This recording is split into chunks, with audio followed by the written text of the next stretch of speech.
start with the developing news from South Korea. A plane has crashed on landing at an airport in the country and at least 176 people have been killed. The Boeing 737 belonging to Jeju Airlines had 181 people on board, and officials say they expect that most are dead. They say some passengers fell out of the fuselage during the crash at Muan International Airport. 2 survivors have been found. And this is the moment that the plane skidded down the runway before hitting a wall and bursting into flames. The aircraft had flown from Bangkok and was arriving at Muan Airport. The authorities say a bird strike may have caused the landing gear to malfunction. The airline has issued a formal apology.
Guys, welcome back to Resistance Chicks. I'm one of your hosts, Michelle. Leah's going to be joining us very, very shortly. It's, what is it, December 29th, 2024. It's the last Sunday of 2024, the last world news program that we will be doing for this year. Can't wait to ring in the new year. So for today's show, originally, we were just going to do the part that we're going to do in the latter half of the show, which is Christmas around the world and the way that different countries have celebrated Christmas. Super fun, happy, bring joy into your life show. That was the intention. I think you guys even heard Leah say as much on Friday. But we can't not cover the 2 plane crashes that happened this week. A South Korea airliner, the Jeju Airlines, I don't know the actual number, it's in the description, doesn't really matter, has crashed and taken 179 lives. I think they've only found 2 survivors. Just so tragic. They're saying that a bird strike caused the landing gear to malfunction, and then they crashed into a wall. I can't even wrap my brain around that. They're saying it's the worst aviation tragedy in South Korean history, which of course that makes sense. I can't even. And then I don't know a lot about this next story, so I'm going to leave this one to Leah, but apparently Russia claims that they accidentally shot down an Azerbaijan passenger plane. I don't know how you accidentally do that. And it's Russia, and I don't trust Russia. Even though you know how we feel. So I'm not really sure what to say about that. So I'm going to wait until we get more information from Leah and what research that she's done on that. I'm not trusting Russia. If they say they did it, who was on the plane? That's what I want to know. So we're going to get into those 2 things before we get into the second half of the show, which was going to be our primary show.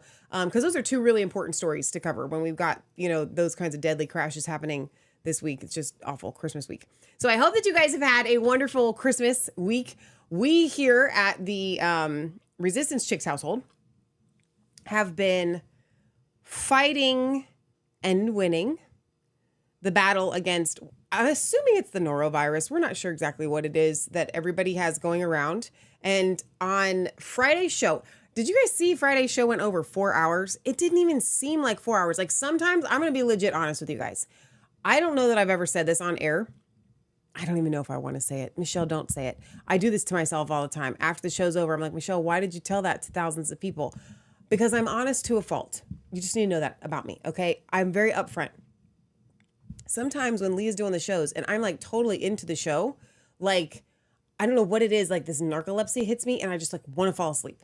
Same thing used to happen to me at church. Same thing happens to me when I have to drive distances, like I could have like be running around town or whatever, like, and never fall asleep driving. But if I know that I have to be in the car and drive personally with me behind the wheel for like longer than an hour and a half, as soon as I get behind the wheel, I want to fall asleep. Like it's something mental. I don't know.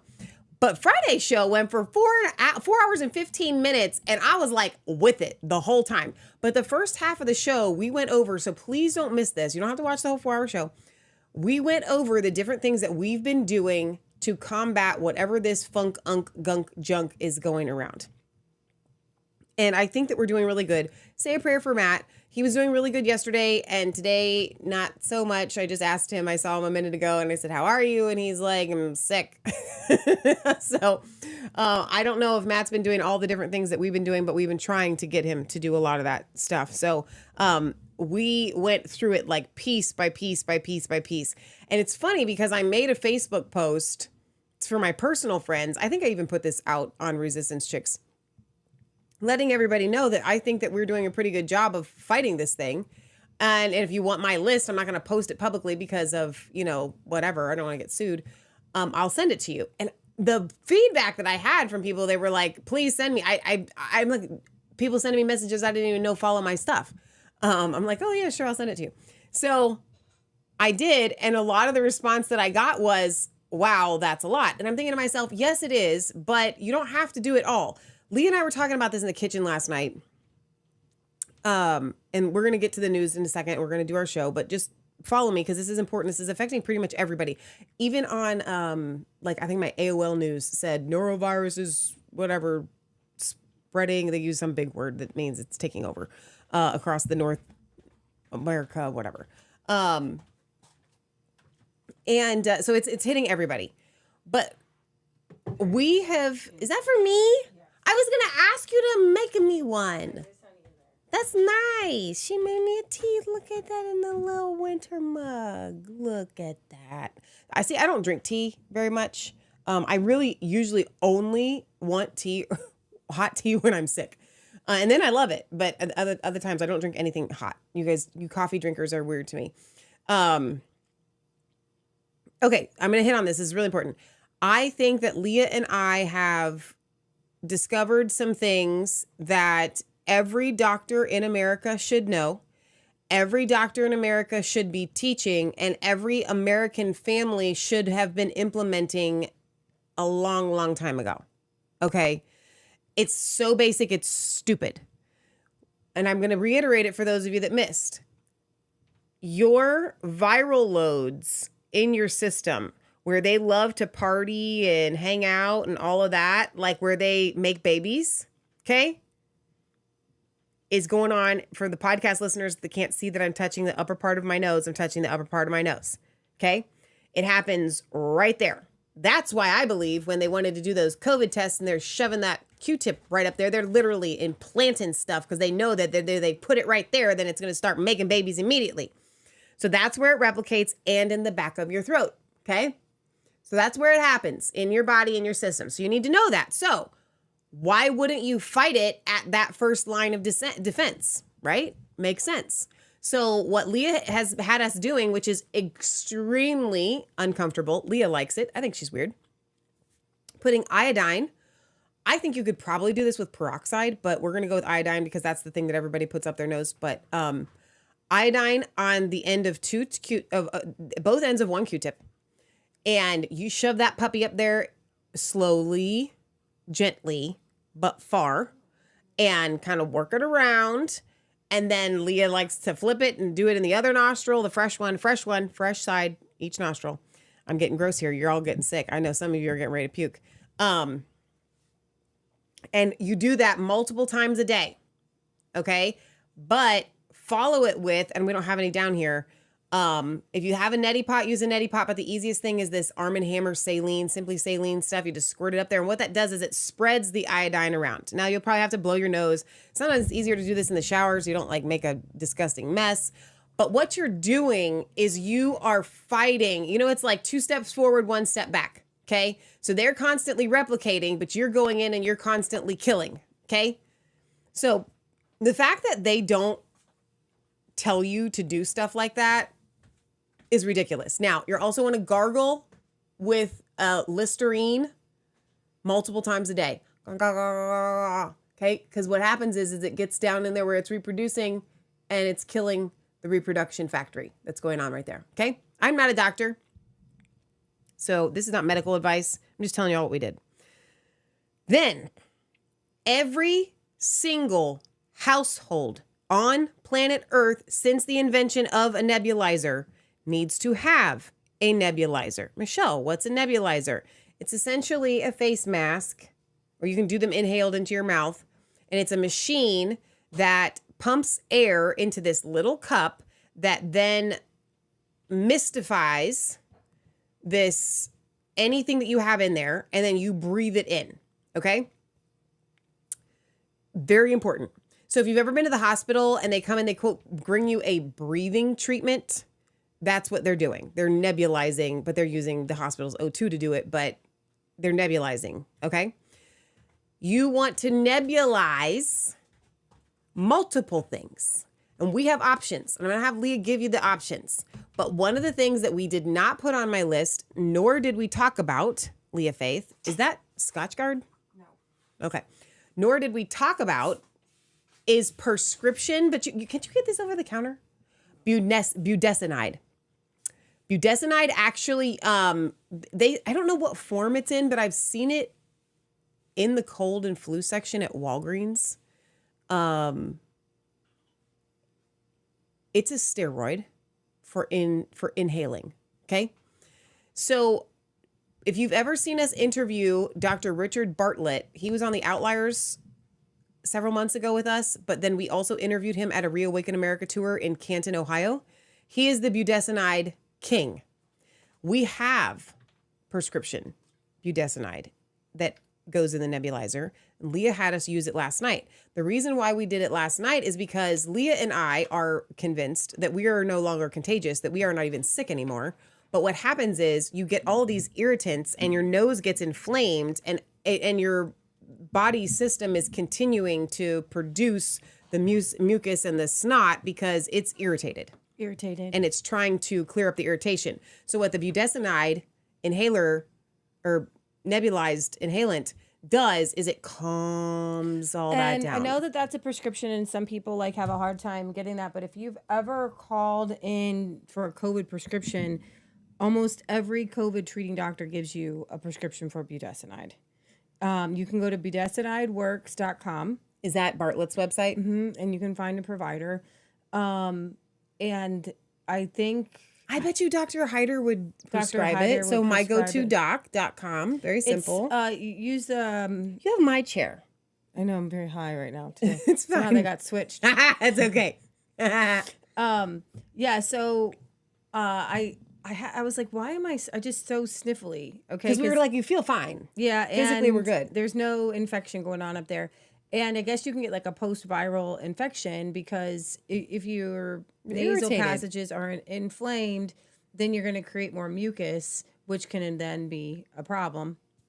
And so if you can bring that down, I'm like, well, I know steroids do that. Budesonide is an oral steroid. And I Googled it and I tried it. But I did it with also the colloidal silver with the glutathione plus. So I told you guys about the glutathione plus from Thera Naturals.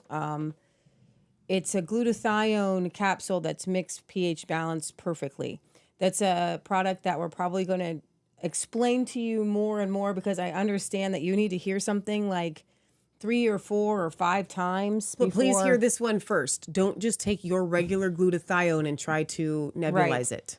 Right. Number one, if I got glutathione, I'm going to nebulize it. No, you ain't. No, but you can do the peroxide. So you take food grade peroxide. Can use regular peroxide. Whatever. And you buy it on Amazon, 12%. And I usually I get the saline packets. You can get distilled water. You can boil it. You don't want to put just regular water, nebulize in your nose. The idea is to kill off all the bacteria. So you can boil a bunch of water, let it sit there, put some salt in it. It's just the ratio of it. It's so much easier to go on Amazon and just buy the little you just break off. It's the proper measurements. Some people don't add the water salt to it. Some people just add some peroxide to it. You're just trying to get up into your nasal passages and clear it, kill it. Yeah.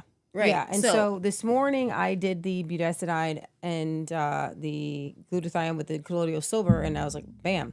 And colloidal silver, I'm not recommending, but people, I don't know why people don't, but it has to be that. Leah. Has to be the, well, I don't know why that pig kind of gets in the way. Because you pick him up.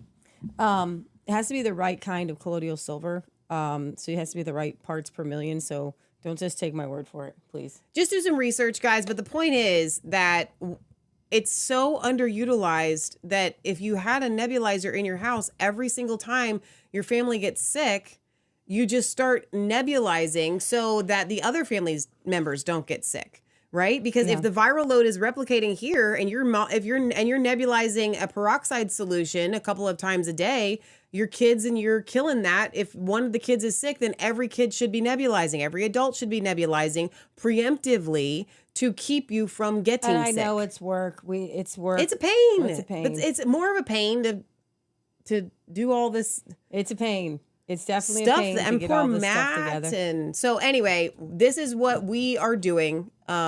It's easier to preach it than it is to practice it. I understand that, but we're in the midst of it right now, so we wanted to give you guys some of that. So the 4-hour show that we did on Friday, I think the first hour and a half is just us going over all the different new things that we've been doing to keep from having this linger, because everyone that I talk to, it's like, I'm 3 weeks in, I'm 4 weeks in. Will you go get that bag? And I'll give Matt a couple of the oregano oil things. Sure. Somebody had, I told my mom, we have oregano oil.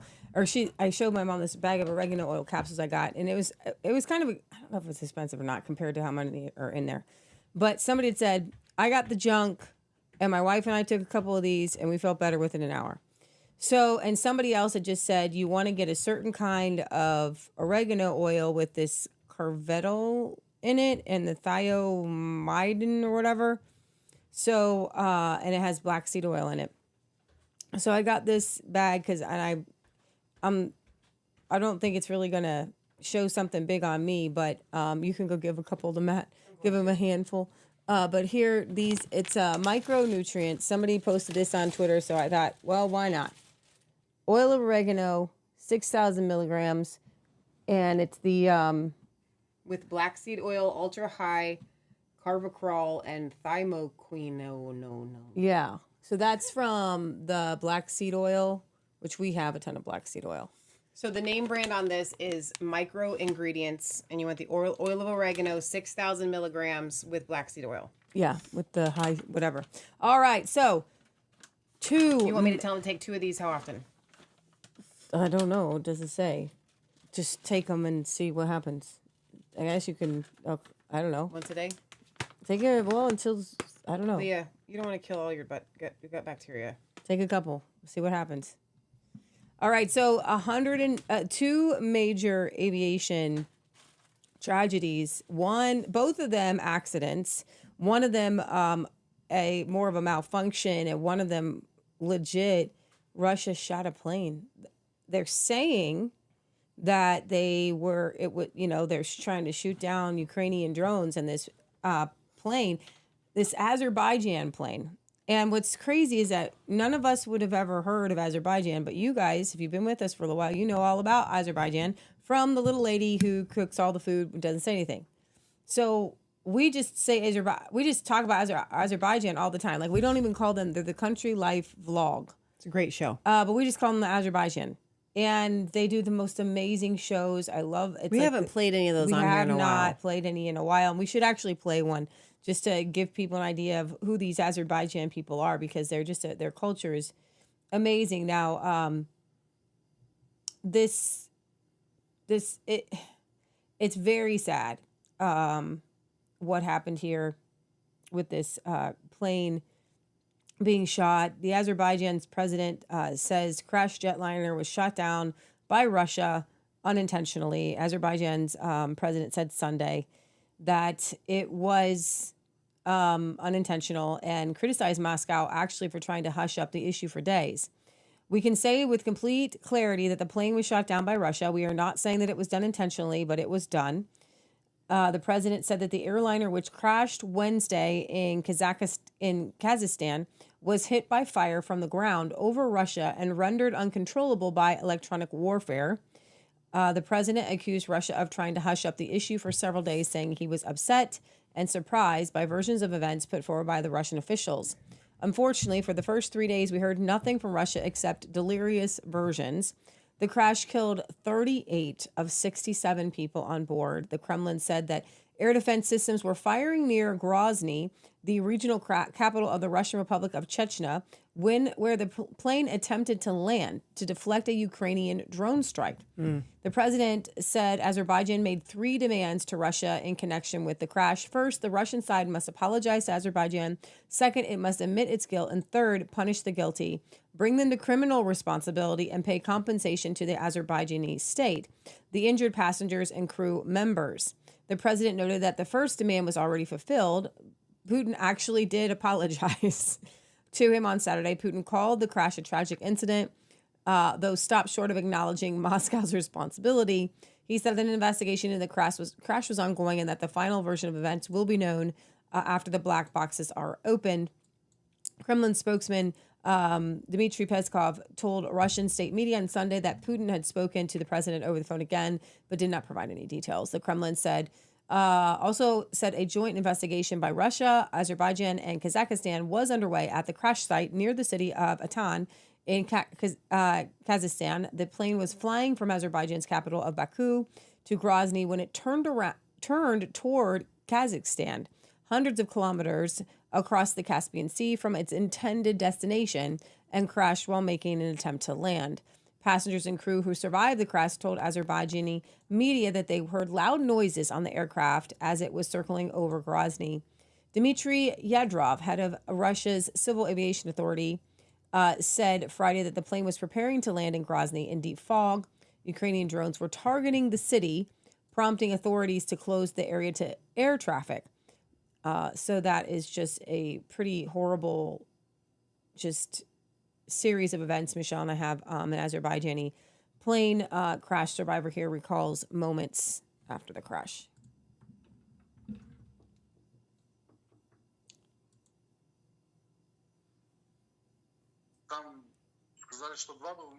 They say there were 2 bangs, but I only heard one. It was quite substantial. After the bang, after the masks fell out, I saw the fuselage shell was slightly damaged. I thought the plane would fall apart, that it would decompress and fall apart right now. I was already getting myself prepared for the plane to fall apart. I started checking myself. I see that I'm alive. I was very surprised that I was alive. Once I saw that I was alive, I was calm. I didn't know whether to laugh or to cry. People were moaning, then came to their senses.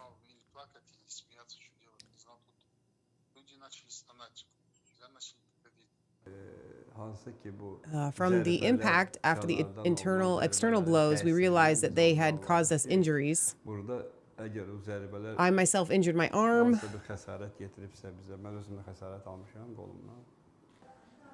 About 20 or 30 minutes after takeoff, we felt 2 explosions.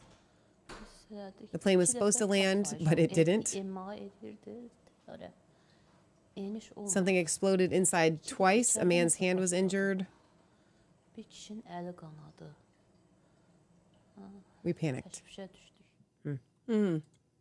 Well, that is just a horrible, horrible tragedy. So let's keep them in your prayers. That happened on Christmas Day. Christmas Day. See, Yeah. okay, again with that, though, hang on, let me... The black box is actually being sent to Brazil for investigation. We'll see what comes out of that. Again, it happening on Christmas, it being Russia, I don't It's war, though. I mean, like, it's a war region. No, I know, exactly. But I'm just saying, like... Could there have been somebody on the air? Is it a mistake? Do you shoot down planes by mistake? Does that happen a lot? That's a really great question. Does that happen? I mean, they say Russia intelligence is like the greatest thing that so great they hacked our elections. You tell me they mistakenly do anything? Could you bring up, we're going to go to South Korea now, this particular video from BBC News. South Korea has had its biggest aviation disaster in in history. 179 people are dead, and News only from 2 people have survived.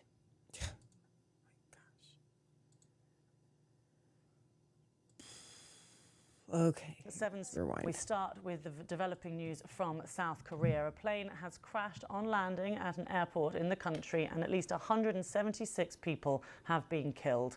The Boeing 737 belonging to Jeju Airlines had 181 people on board, and officials say they expect that most are dead.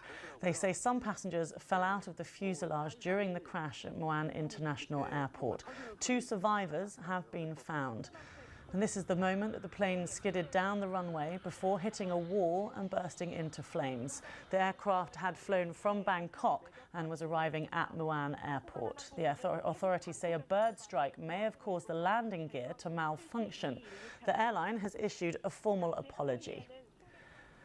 Let's speak to Yuna Koo from the BBC Korean service. Hello to you. Just tell us, you're inside the airport now. Thank you so much for joining us from there. Tell us about the people who you've been seeing and speaking to. The families have gathered there just waiting for news, aren't they? Yes, that's true, Lucy. There have been 170 confirmed deaths so far. And people here, yet many of them are still unidentified. So many people, mostly the families of the bereaved, are waiting here, waiting for the announcement or the identification. So right now I'm standing inside the airport where also many other families of the bereaved are staying. And from even far away, I can hear some of the families screaming and crying as they hear the announcement of the death of their loved ones. And most of the people on board the plane, were they from South Korea? I understand they may have all been on holiday in Thailand for Christmas. That is true. It is known that most of the people who are in the plane were families. Even there was youngest was born in 2021, and there were many family members all together. And also, most of them are South Korean nationals, although there were 2 Thai nationals as well. And in terms of the 2 people who survived, we understand that they were crew members. Has anything else been said about them? Unfortunately, after the announcement of 2 survivors, we are not hearing any additional survivors at this moment, and it seems pretty much a low chance to expect another survivor. And they are right now staying in the hospital, luckily not very heavily damaged. However, they aren't doing interviews, but it is known that according to local reports, they were saying to the hospital, one of them said they barely remember anything before the accident. I mean, it is extraordinary when we look at the footage of the huge plume of smoke from when the plane crashed into that wall at the end of the runway. It is extraordinary to think that anybody could have been pulled out of there alive. Can you talk to us about what the authorities have been saying about this Mayday call made by the pilot, and also the fact that there was this air traffic control warning about a potential bird strike? What can you tell us about what was said by the authorities on that front?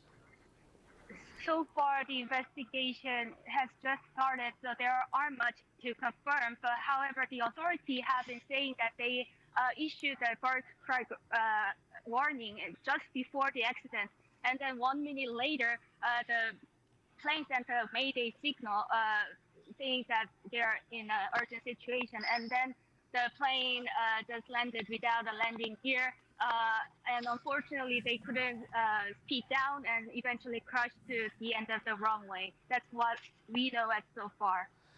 And can you tell us a bit more about this airline? It's very well known, isn't it? It's a budget airline in South Korea that a lot of people will have used. True. This is one of the most popular low-budget airline in South Korea. However, it is known that this from Bangkok to Jeonnam, this airway. Okay, you can go ahead and stop that. You can go over here to the Zero Hedge, or what? Not that one. That one's the Zero Hedge.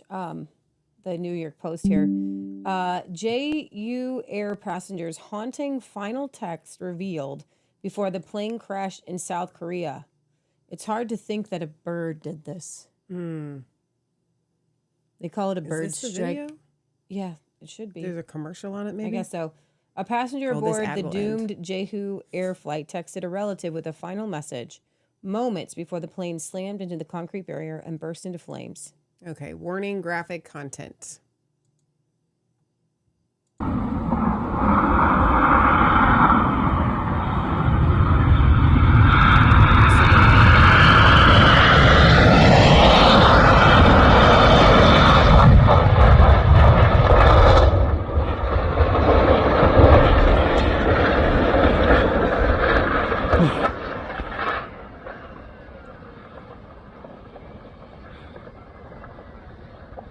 So this is a video of the crash itself that we were seeing already on the BBC, but this is more of a real video.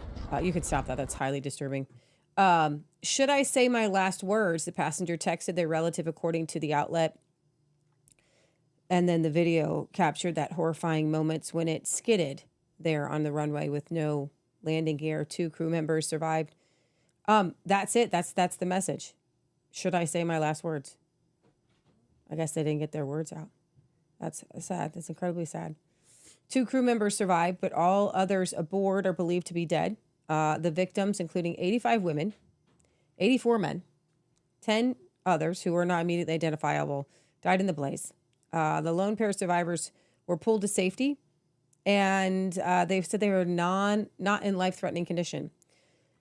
All passengers were South Korean nationals except for 2 Thai nationals. There were 1,570 firefighters, police officers, soldiers, and other rescue workers were sent to the scene of the crash. Horrifying footage shows the Boeing jet's explosion as it happened, with the plane appearing to land on its belly.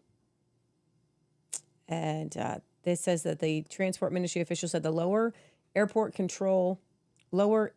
tower issued a bird strike warning to the plane shortly before it tended to land, and gave its pilot permission to land in a different area. The pilot then sent out a distress signal just before the plane overshot the end of the runway and skidded across a buffer zone before hitting the wall. And so the black box has been retrieved and will be examined to see, I don't know. Yeah, that's horribly tragic, and our thoughts and prayers are with them all. So, Leah, when it comes to the Russian crash, I'm very skeptical. Yeah, I actually have some footage of that here. Okay, we'll get back to that in a second. When it comes to this one, I'm sitting here and I'm going back and forth. Like, so whenever anything happens, we want to guess, like second guess everything because of the times that we live in. This I could go both ways on. I don't like airplanes because I think that they are dangerous. I think that you're essentially driving something that has the equivalent of a bomb on board in all that jet fuel. Yeah. And so if it crashes, it's going to explode. And it's carrying the lives of countless people. It's got technology that can malfunction. I mean, we have my Jeep Wrangler, which Matt is amazing at always fixing, and it gets the tiniest little sensor goes wrong, and so I'm just thinking to myself, like, so on the one hand, because there's so many things that can go wrong, it would be easy to do something if you were trying to kill somebody. Yeah. But at the same time, we have to also recognize that when we get into an airplane, when we get into a car, when we do these things with all this modern technology, like there's just an inherent risk. Yeah. There. Yeah. By itself. And honestly, I will tell you what, that's one of the reasons why I am constantly, you can bring up this air hedge. We can talk a little bit more about this. I try to stay sinless. I am not perfect. Okay. But I try to stay in the will of God. And one of those reasons is I want to be able to call upon God in all times. And I just, every day, and I encourage you guys to do this. I plead the blood of Jesus around me. I plead the blood of Jesus around my family. And I ask for angels to cover us when we're on the road. Yeah. And knowing that getting in a car, my mom would always say, you are driving a deadly weapon. because it's like a gun and you can kill people or you can be killed. And we just have to have that respect and not fear. But there is something to the fear of the Lord, understanding that, you know, if you're going to be a pilgrim and cross the ocean, you're going to ask God to protect you because you understand that there could be perilous things. There's a reason why everybody has to have car insurance. I'm trying, you know, I've been, you know, shopping around for car insurance, and I'm like, why do we have to have car? And all these car insurance, like, well, we do great with your claim. There's a lot of claims. Why are there a lot of claims? Because there's a lot of accidents. Yeah. You know what I mean? So I just plead the blood of Jesus over you and your family, me and my family. I just pray, Father God, that you forgive us of all our sins, known and unknown. That's what you got to do to stay in the will of God. People don't understand that. Why do I say that? Why is it so important to stay sinless? I was reading today, the wicked will not go unpunished. Uh-oh. In this life or in the next life, there is a system of rewards and punishments. And I know we've talked about this. Are you punished in heaven? The Catholics have a really interesting philosophy of purgatory. Meaning knowing that God is just. And so I do not agree with the idea of purgatory, but I agree with the idea of purgatory. Do you know what I mean? Like but the point is Jesus took our sins. Now, so we don't have to suffer. If you have not repented of your sins, there is still a punishment to be had, and there are still consequences for what we do in life. And so there's the eternal forgiveness for true repentance. Then there's the temporal forgiveness, but then there's also repercussions for things that we do. And that's a whole Sunday sermon series, okay, that I can't do all today. Jesus came to overcome sin and death, sin and the repercussions of sin is death, okay? And I know that when I read the Word of God, it constantly says the wicked will not go unpunished. You will be held account for every idle word spoken. And as kind of an, anecdotal, I don't use this as proof, but watching the movie Life After Death, Death, even the Christians, when they died, were overcome with their life flashing before their eyes in all the moments that they got wrong. The overwhelming sorrow of people that they've hurt, things that they said, things that they missed. Yeah. There is a judgment day. Okay, guys, there's a judgment day for everything we think, everything we say. We are going to be held accountable. So you got to think about it more like a bank.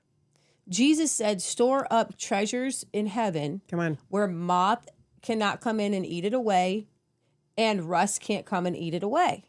So as much as you look at the things that you have today, and, you know, we had a neighbor, our good friend passed away just last night. Aunt Judy.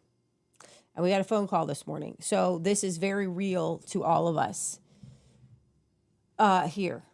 And so in talking about life after death and getting ready for that day when you're going to meet him, I don't think that we're any of us are ready. I don't think any of us are ready. Paul, interestingly enough, had said, I am ready. I've done all. He said, I run my race. He ran hard. He ran tough. He almost lost his life several times. He was beaten to death. He was bold in his faith. How many of you can say that? How many of you can say, I've done everything I can for Christ? No way. Not one of us. No. Okay. That's why Paul wrote 2/3 in the New Testament. Okay. Because he did it, and he did it as an example for us. And the Lord had called him and said, you're going to be my apostle to the Gentiles. I'm going to show you. You know what Jesus said? I'm going to show you what things you're going to suffer for me. Whoa. But in that suffering for Christ, that long suffering, he found the greatest joy. And I have goosebumps. Why did Jesus say that? Because Paul had done bad things. Mm-hmm. Jesus didn't say, oh, Paul, love you, buddy. You're forgiven. Come on now. Come sing. Shout to the Lord with me every Sunday. And just bask in the wonders of his grace. He literally said to him, Paul, I know that you think you're righteous. I know you think you've been doing all the right things, but you have been persecuting my believers, and I'm going to show you what things you must suffer for my name's sake. There is a suffering for Christ. In that suffering is a grace. In that suffering is a power. When Olympians prepare for the Olympics, they suffer. Yes, they do. Have you ever seen a ballerina who does toe point? Okay, but that's a bad example because I think that that's stupid. But That is stupid, but they're suffering for a reason. They enjoy what they're doing. Okay, they starve themselves. They do all kinds of crazy things. How much more should you push that into Christ? Yeah, that's good. Okay, and this is not a sermon that preaches unless you understand it, unless you've been there, and then when you've been there, it preaches. When you have been to that place when you have suffered for Christ, and the grace that comes on you because you're actually suffering for Christ. Now, Leah, how do I know the difference between I'm suffering for Christ and I'm just suffering because the devil's attacking me, or I can overcome something? There is an anointing that comes on you that your body may be breaking down, your mind may be breaking down, you may be in jail, you may not have food, clothing, shelter, but you've got it. And it is the power and love and grace of God. It's being in the will of God. And so I guess, part of my message for Christmas today is to encourage those who are suffering. Is Jesus said, or Paul, I think it was Paul said this, rather suffer for doing the right thing and not the wrong thing. That's what I'm saying. So it's better for you to go to jail innocently because you did something right and they should not have punished you than to go to jail for having done something wrong. Yeah, I talk about it all the time. Like, I know it sounds weird, I bring up the YouTube, but I think Paul would bring it up. They've censored me. They've shut me down. They won't let me speak. Paul would bring it up. Okay, I've lost all these YouTube, videos, and I'm not allowed to speak. But in that's because I'm saying the right thing. That's because I'm doing the right thing, right? Okay, so going back to the airplane, get in the will of God. Make sure you're in the will of God. Pray with I love this pilgrim prayer. God, forgive me of sins known and unknown. And get to a place, guys, where you're not afraid for God to show you your unknown sins. Yep. Because any of those unknown sins put you in a place of danger and put you in a place where the angels cannot protect you. Okay?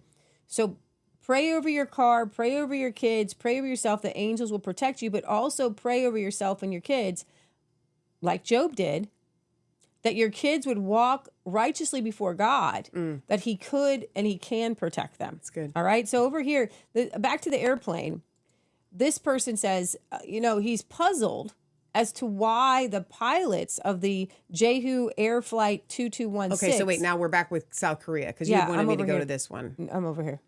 I'm going here first. I'm hard to follow you because you told me to bring up this one. This is the zero hedge I told you to bring up. Sorry, for this one first, and then we'll bring up there. Okay. Didn't use the landing gear manual extension. You guys know there was one?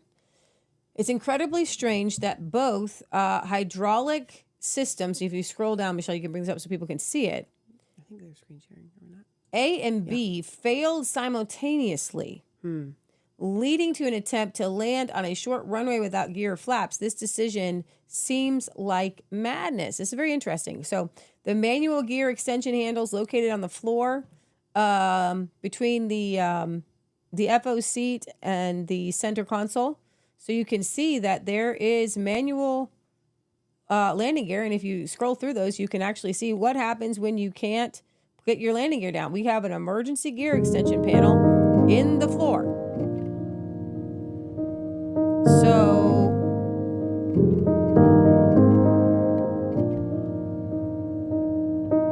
it's a question. It's a question to be asked. Okay. This aviation disaster is shaping to be one of the country's worst. And so that's a question. If why did this happen? So now this is a picture of the Azerbaijan Airlines flight. Mm-hmm.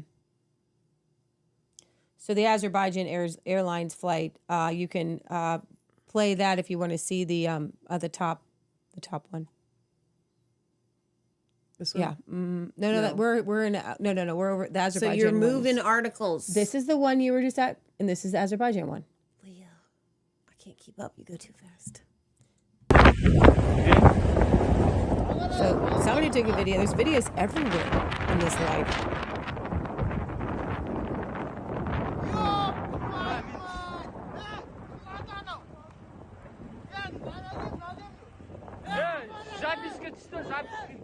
I have no idea what Okay. they're saying, but I can Okay, only so imagine. you can see the map, approximate location, where it went down. And Remember, though, and- this one was not an accident, but they're saying it was an accident. then if you scroll down, you can actually see the Get out. shots No. on in there. Şuradan içeri gireceğim. Oh my gosh. Yani yeri değmekle bu kadar değişiyor çoğalmaz. Okay, I'm back at the whole like fire on the plane. Like, how does this go in the Russian? Fire on plane, fire on plane. No, you make decision. I don't think there's accidents like You this. know what's crazy is that there's a lot of videos on this that people took a lot of videos of this plane coming down. All right, so Russian we one? love our Azerbaijan, and I'm gonna see We're not gonna play that again. if I could come up with. I want to show you guys these people, these Azerbaijanis. I The don't know what Country you call Life them. vlog. I don't know what you call them. What the heck is that she made? So let's Those do giant meatballs. No, play the meatballs. I know, but doesn't this look Christmassy? Yeah, but the other one looks better.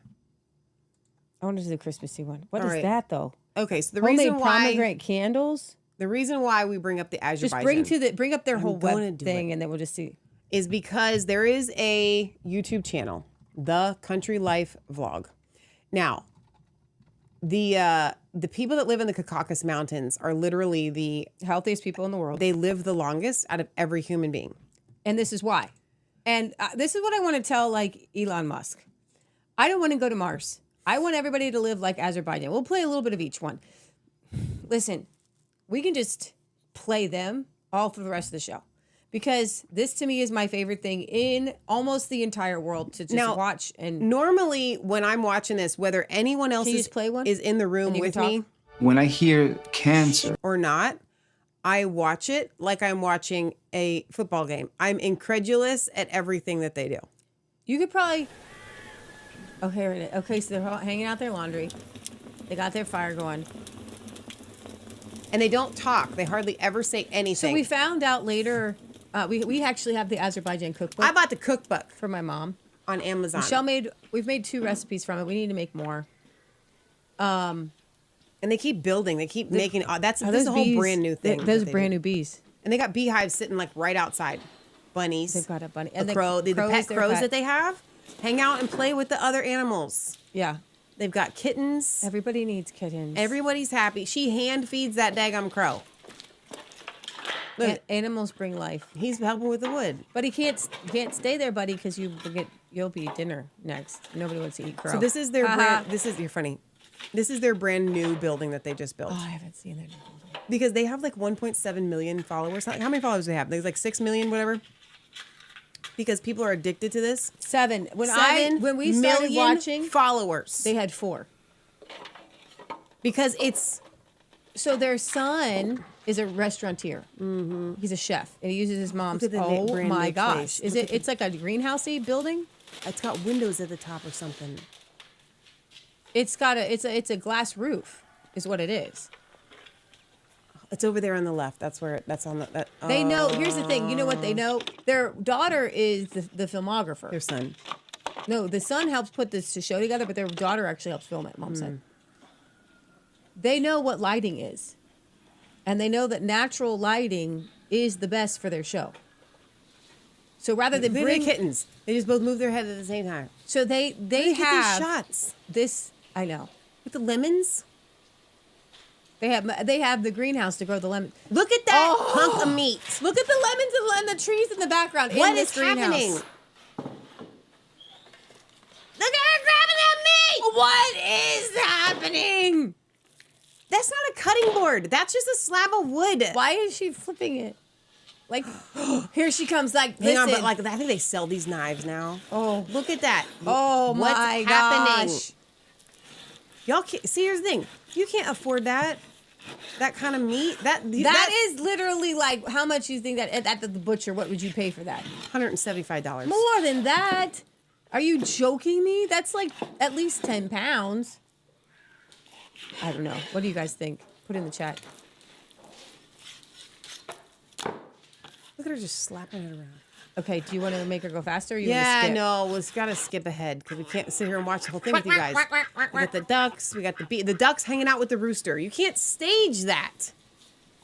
Okay? Now let's Don't skip just like skip little bits at a time. Okay. Because you got to see some of this. Like we So here's where she's moving. She's getting some coals out. She must be lowering her fire temperature. Or she's gonna cook over there. she got She's two. moving a pot. It's like mud daub sides there. We need to have a mud There's more daubing meat cutting. Ah! See, she doesn't have hamburger. This is how they make hamburger. She makes her own hamburger by chopping the heck out of it. Oh, he's planting seeds now. Look how Warrior he's Edge of tapping Time down. says, I watched an episode the other day. It was very relaxing. It is. Okay. Move this here. Let's just go like every minute or two. Just kind of. Oh, she got her potatoes in there. Oh, he's gonna plant some onions. And looks like, is that a dill? Oh, he's getting his dill garlic. seeds? That looks like dill seeds. Garlic too. He's just gonna make a little like. Look at that building. It's all the windows, the natural light. They even have oh my gosh. Okay, keep. That's what Michelle needs for her she shed. Yes. Jesus, I need a she shed. But I need two of them because I need one to cook in like that. Keep going. I want to be able to cook like that outside. No commercial. They're making so much money. Shh. Quiet. They deserve it. That's just the most high quality program on They do deserve YouTube. it. I'm the owner of.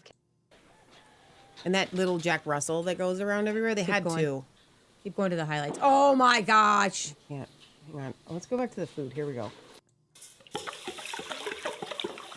Rice or Looks like yep. rice. Sometimes they will tell you. Sometimes they'll tell you what it is. So she's gonna rinse it. Okay, keep going. Oh, here she's mixing up dried mint. Whoa. Weird. Okay, she probably has some turmeric in there, salt and pepper. She just rinsed the rice. She hasn't cooked it yet.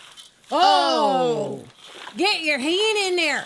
Get it in Hang there. on a minute, I hang never on a heard that minute. you could do this. You making rice meatballs? I never heard Raw you could do rice this. meatballs? This is something different.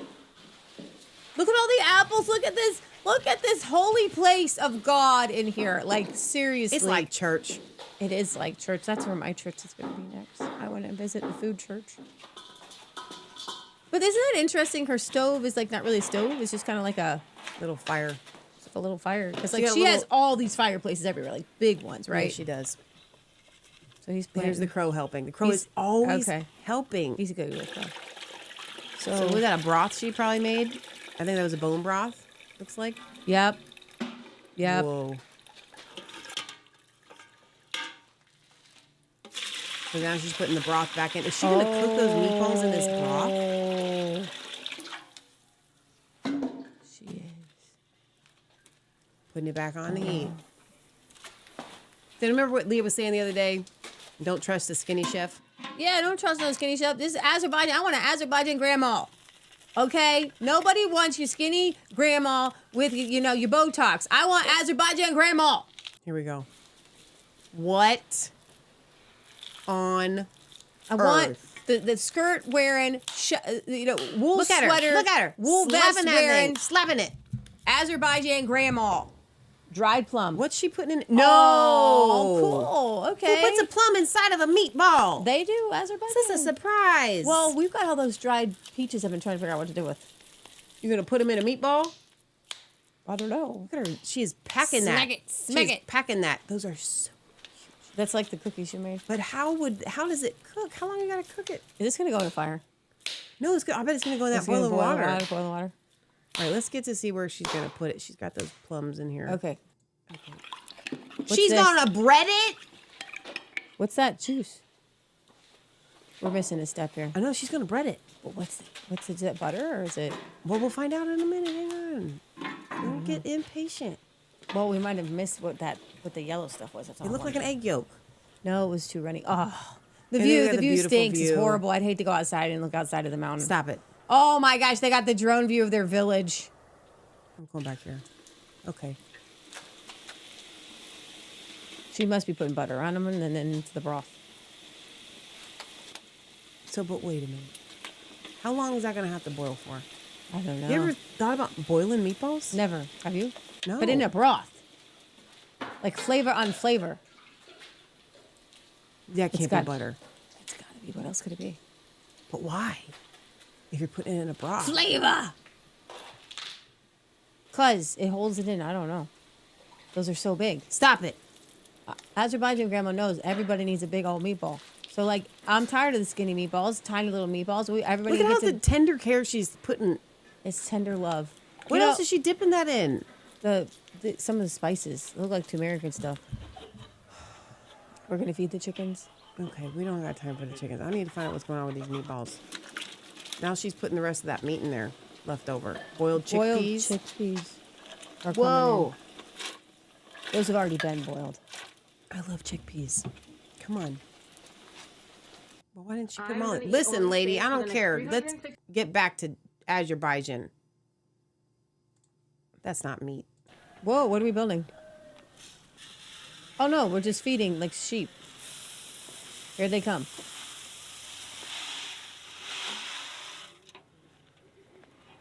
Okay, we fast forward here. I wanted to see if they were what animals. They're gonna come. is in- Here come the sheep. Here come the sheep. They keep them in for the winter, I guess. Dun, dun, dun, dun, dun, dun, dun, dun, dun, dun, dun, dun, That's dun. awesome. Okay, keep going. Okay. She's got to be getting close. This is interesting that this is the stove they chose for this building. Like it's just a big, just like pot Back stove. to the sheep. Cause like she can't bake bread in here. There's the cat. Okay, here we go. Here we go. What? She put whole potatoes in there. I can't believe they stayed together. So there's rice in there. Remember that. And she did put whole potatoes in there. And more meat. And the rest more of the meat. hunks of meat. And the rabbits allowed inside. I wanted to see the Okay. husband eat it. This is true love. This is true love. That broth right there. Is Oh, true look love. at that! I can't. I whole literally, I've potato. never thought about boiling a whole potato. She's given herself 2, 3, 4, 5. No, she's just putting it in a soup crock because Oh. people do things like that. Because it's pretty and it's a pretty presentation. She's gonna serve her husband. You know, this is the best. He doesn't They got need pickles on the side? pornography. No, he doesn't need. I guarantee you, he doesn't need pornography. This He's is- eating a meatball that size. If you had meatballs that size, No, it's the whole life that he's got. Oh my gosh. Want to see your face, man. Oop. This looks so good. Here we go. You're gonna get the plum in the middle. Oh, and the chickpeas. and the chickpeas. Oh my gosh. Oh my gosh. I want to make this. Me too. Me 3. Me 5. And then wanna she's do- putting extras. What is she putting on top of that? Parsley or something? What is that? It looks Just- like a parsley. Open it up, lady. Open it up. oh. Let's see the plum. Let's Oh. see the plum. Somebody's getting a real good shot of this. Whoa! So, There's the plum There it is. and the rice. There it is. There it is. And they're going to eat their bread. Now you saw it. That's Okay, it. now bring up the winter one because it's Leah. prettier. It's prettier. We ain't got time for this. We Well, can this do is our whole show. This is my no, the middle one. There we go.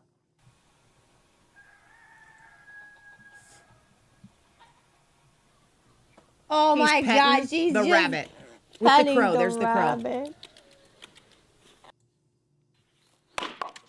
This is gonna keep. Oh, Look at she her. go. She go. She don't mess around. Come on, girlfriend. Go. Ready? Boom. Boom. Watch your finger. Watch your fingers. Her fingers are right there. Mama got us. Our mom got us this like small little axe thingy. Let's chop some wood. All the granddaughters are here. Oh, They're they're sledding in the I street told you. This is Christmas real sleds. This is legit Christmas in Azerbaijan. That's why it's part of the whole show. We want my. Oh my gosh. The world is. Whoa, where's he going? I can't quite figure out what her husband really does. Because he goes off into these like hikes and makes tea at like the top of a waterfall. Or I something. know. So then here's her outdoor Here's her oven. outdoor oven. She's getting it started with a corn cob. And he's out there just chopping. Just clearing stuff, I guess. Look What, at that broom. What is that? That's what I call a broom. Meow. She's going back into her new building. I love the building. It's got a key. It just sticks in it. It's beautiful. The Look at butter, the butter is so yellow. Look at the color of the But butter. she always uses so much butter. Right. Right. Everybody in America. You need a flour sifter like that, Leah. Everybody in America is like, I'm going carnivore. Everybody in America is like, I am, I'm taking Ozempic. I want to be Azerbaijan. I don't want your Ozempic. I don't want your carnivore. I want meat. I want to be carnivore, but I am Azerbaijan core. Okay? They eat all the foods. Okay? They live life. And you got to go outside. You got to chop some wood. You got to get yourself some chickens. Got a hoe around your trees. Or what are we making? I don't know. Vegetable oil They and flour. You know what I love about them? They live long and they actually use vegetable oil. And all these people like you can't eat, you can't have vegetable oil, and you're gonna die. They use vegetable oil and they don't die. So it's what I try to tell people. It's less about what you're eating than how you're making it. The love that you put into it, the life that you're living. Salt. They actually eat sugar. They put real sugar in things. They don't care. They do some honey, but they put sugar in things. Look at this butter. Whoa. Ah. No, you don't. Just squish it, girl. Lady. Get it. Whoa. Come on. Oh. Go. Gonna smush it. This is fantastic. I'm loving She this. even always has this little smile on her face. Because it's, if you're squishing butter with the little, that's looking fun to me. I'm smiling too. She's got the resting smile because she knows she's planning her next. I said that in my post yesterday. To her, this is like a resting smile. To me, this is like a battle. And every day she knows she's going to win it. Right? She's going to war. And Oh, she look at makes that some intense soil. doughs. This is why they live so long. Look at it. It's black. It is. It looks like chocolate. And Look at then the crow hanging out everybody eating with the needs cats. outdoor kittens. And they drink so much So much tea. So much tea. Like they drink tea all day, every day. Like that's what they do. They live like they these things, whatever these specific tea things are that they heat tea with coals. Yeah, I think I need one. I do. But I have to be outside to use it. This is not an indoor project. Right. Look at this dough.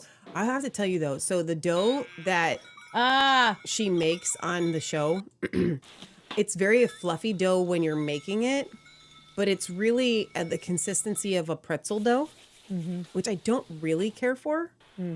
But not when it's like that. That's yeasted. Oh, okay. Yeah, she doesn't use a lot of yeast. Right. She did just yeast this one. You're right. Oh, they're so pretty. What is she making? What are these? Why aren't you making these? I don't know. Leah, you could make stuff like that. And you didn't. I've been making stuff. And she does this a lot with that roll. What is that? We got to go back. Okay. So She's making little rosettes. Her thin little.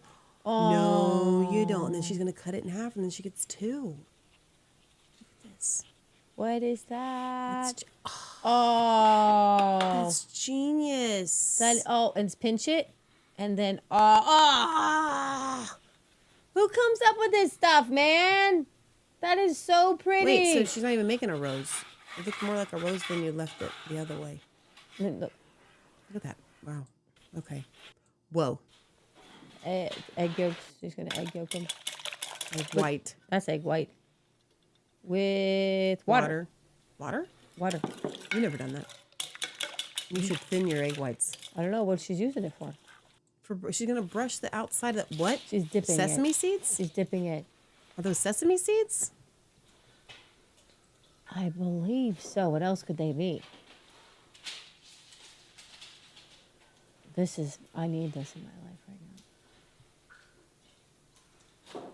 So that's why there's a little water in there. So she could dunk and... Yep. So we're going to go to the fireplace. Oh, no, she didn't. No, she did not. Are they going to bake together? Like, and they're They're going gonna to like expand. Let's see. Oh Let's just my get there and see. I gosh. can't wait. Hang on here. I can't. No, say lady. I feel great in this outfit. Do you feel great? I'm glad you do. There you go. No, I don't think you feel great that one. I think she put the egg yolk on the one in the middle for the color. Oh, that would be awesome. For the color. No, Then I know. sits. Sit down and wait. And watch then my a cat ducks. in a bowl. Look at this random suitcase that has stuff in it. Like that's just set up. Yes, that's set up. And then the snow Crow on in the ground. snow. I want to see her pull these things out of the oven. Here we go.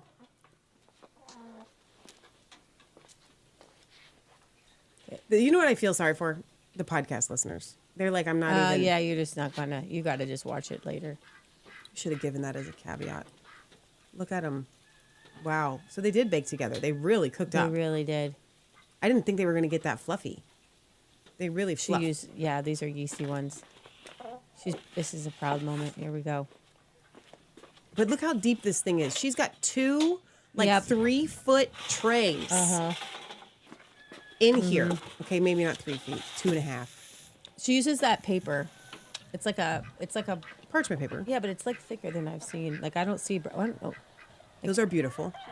I'm surprised she didn't put anything in them. Like they're just bread. I know, right?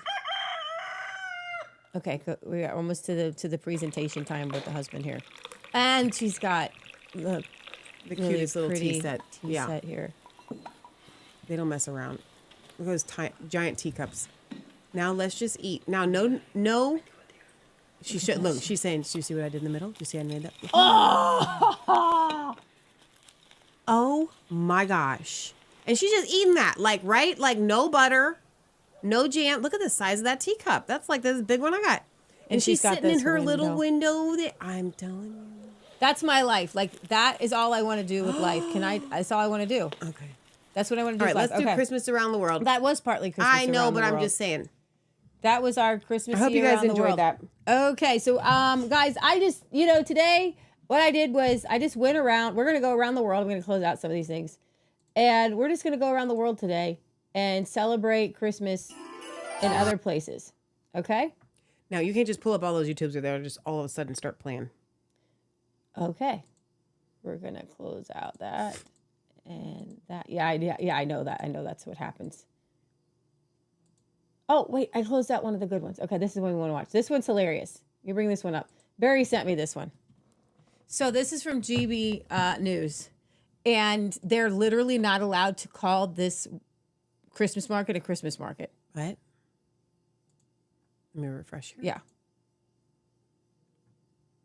Yeah. In the UK, we've got winter warmers at the winter market. Is this a Christmas market? It's a winter market. A winter market? What's the difference? Something to do with religion. They can't say Christmas, but So apparently the stall traders here have been told they can't say the word Christmas. Happy Christmas or Happy Holidays? Both. Why both? It's Christmas, isn't it? It's Christmas, yeah. Why would you say Happy Holidays? Which scenario? Because not everybody celebrates Christmas. Happy Holidays or Happy Christmas? Oh, Happy Christmas. Absolutely Happy Christmas. Whoa, hang on a minute. Christmas? You'll offend people saying that. I know. Happy Holidays? Happy Christmas. Winter market? Christmas market. This is the first sign of Christmas I've seen in this market. Oh, good man, look at that. He's in the spirit. So what have you got here? You've got mulled gin. It is from the winter market, not Christmas. Oh, that's good. That's good. That gets me in the festive mood. A religious holiday in the UK. Wait a minute. That is absolutely ridiculous, Barry. I cannot believe that. No Christmas market. Like, what in the world? You can't do that. You can't. It's got to be illegal to tell Yeah. people they can't say Happy Christmas. Or to not say that it's a Christmas market. Right. Why are they afraid of it? Because of what happened in Germany. They're afraid of Exactly. people harming people. All right, this is not really Christmassy, but this is Nigel Farage in front of a Christmas tree, talking about where are all the toffs? Pause it real quick. I can't. It's so hard to pause Instagram. So this is a very interesting discussion that he's having. Defending the practice of trail hunting. They used to actually hunt foxes and kill them. Yeah. They don't do it anymore. But they do release a scent that dogs go and kind of hunt, and it's a sport. Well, they want to ban it, and Nigel is explaining why you don't want to ban it. The supposed aristocracy. These are just good, ordinary country folk, many working in farming, many for whom the hunt is a big social part of their life, but also the hunt does amazing work. Looking after dead livestock, all sorts of things that they do, let alone the whole tradition of doing it. And I think, 20 years ago, the Hunting Act went through, abolishing fox hunting. But this has survived through trail hunting. A scented trail is put out, the hounds follow that, the horses follow the hounds. We've now got a Labour government saying they might even want to ban trail hunting. I mean, you might as well ban people riding horses. Have a look around you. Where are all the toffs? Funny. It's an interesting Fox and the Hound. I think about when I think about the trail hunting. Barry sent me this song, and we're going to play a little bit of their famous song "Once in Royal David City." Okay, this is the UK's one of their favorite Christmas songs.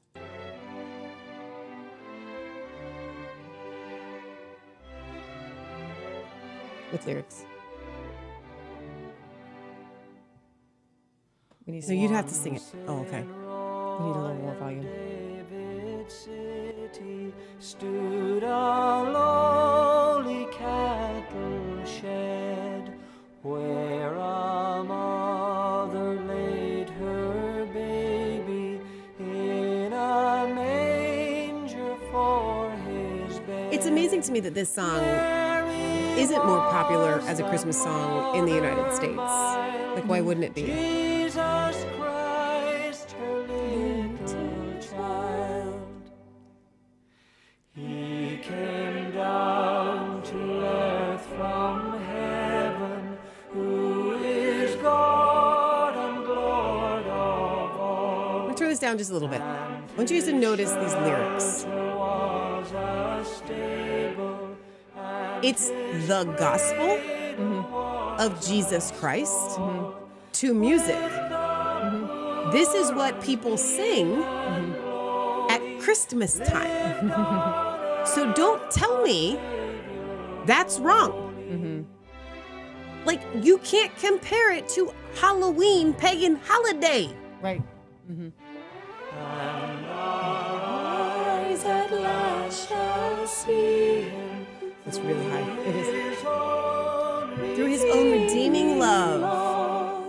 For that child so dear and gentle is our Lord in heaven above. And he leads his children all to heaven. Exactly. Come on. Love it. Thanks, Barry, for sending that. And then this is the King's speech. He had a very difficult, emotional roller coaster of health problems. So I felt like this was worth it. Oh, wow. Very spectacular. How come they can't see? The band of the Grenadier Guards. Grenadier Guards. Look, they've got the broom on their head. So hang on.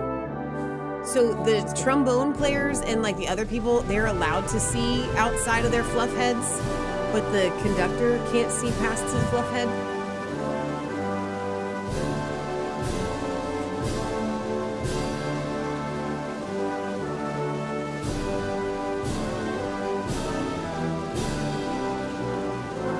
So I'd love to know the traditions behind the hats.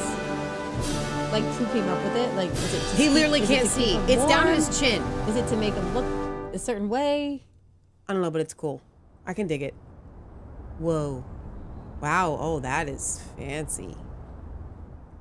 That seems. This is the coolest innovation of our lifetime. I wasn't going to use that word. I think it's a little pretentious to be the king. This year, as we commemorated the 80th anniversary of D-Day, the Queen and I had the enormous privilege of meeting once again the remarkable veterans of that very special generation. Should have been. Who gave of themselves so courageously on behalf of us all. Listening to these once young servicemen and women touched us deeply as they spoke of their comrades drawn from across the Commonwealth, who never returned and who now rest peacefully where they made the ultimate sacrifice. Their example of service and selflessness continues to inspire across the generations. Africa and elsewhere pose a daily threat to so many people's lives and livelihoods. We also think of the humanitarian organizations working tirelessly. That's nice. It is to enter the world of those who suffer, to make a difference to their lives, and so bring hope where there is despair. As the famous Christmas carol, once in Royal David's city, reminds us, our Savior Holy came down to earth from heaven, lived among the poor and mean and lowly, and transformed the lives of those he met through God's redeeming love. That is the heart of the Nativity story. And we can hear its beat in the belief of all the great faiths in the love and mercy of God in times of joy and of suffering, calling us to bring... Hang on. Wait a minute. All the great faiths. Are there not so great faiths? Because, you know, Barry's pagan, right? So he says. I think he's going to be a Christian. But yes, but my question is, like, is he just, who is he trying not to offend by that statement? It's Christmas. At Ramadan, do you say all the great faiths? All the great faiths? Do you, like, try not to it's Christmas. It's about Jesus. Jesus came down, Savior of the world, Savior for all. And I do take a little offense to the whole... Well, here's the difference. During Ramadan, if they don't acknowledge Christianity, we don't go blow up Christmas markets. Yeah, Ramadan. Light where there is darkness. All of us go through some form of suffering at some stage in our life, be it mental or physical. The degree to which we help one another and draw support from each other, be we people of faith or of none, is a measure of our civilization as nations. This is what continually impresses me as my family and I meet with and listen to those who dedicate their lives to helping others. I am speaking to you today from the chapel of the former Middlesex Hospital in London, now itself a vibrant community space, and thinking especially of the many thousands of professionals and volunteers here in the United Kingdom and across the Commonwealth who, with their skills and out of the goodness of their heart, care for others, often at some cost to themselves. From a personal point of view, I offer special heartfelt thanks to the selfless doctors and nurses who this year have supported me and other members of my family through the uncertainties and anxieties of illness, and have helped provide the strength, care, and comfort we have needed. I am deeply grateful, too, to all those who have offered us their own kind words of sympathy and encouragement. So I want to pause just real quick. I know I'm going to kind of throw you guys for a loop. There's been this debate right now about bringing over Indian workers to the United States and cultural differences. And there was an article in Zero Hedge about the culture in India. And I can't get it out of my head. I did not know this, and I don't know if I can confirm this. But this article, written from the point of view of an Indian, said that Indians do not care for one another the way people do in the West, especially in business. That if a plumber, he basically said, if a plumber comes to your house, it's almost beneath him to actually fix anything. He's got to make it worse. And there's so much. What? I know. That didn't even make any sense. It's beneath people to bring excellence. That's what this article said. It's very strange because Elon Musk is saying that bring over foreign workers, they work harder. Okay. But in this conversation, there's been this conversation around India and people who have said, I have been there and I do not want to go back. And somebody had said, I went to India and then I went to Thailand. It's not about being in Southeast Asia, or it's not about necessarily being a third world country. It's about a culture. Okay. And when you talk about a culture of like a caste system and without God, yeah, you can con people and you don't have something in the back of your brain, like we were talking about, telling you don't lie, don't cheat, don't steal.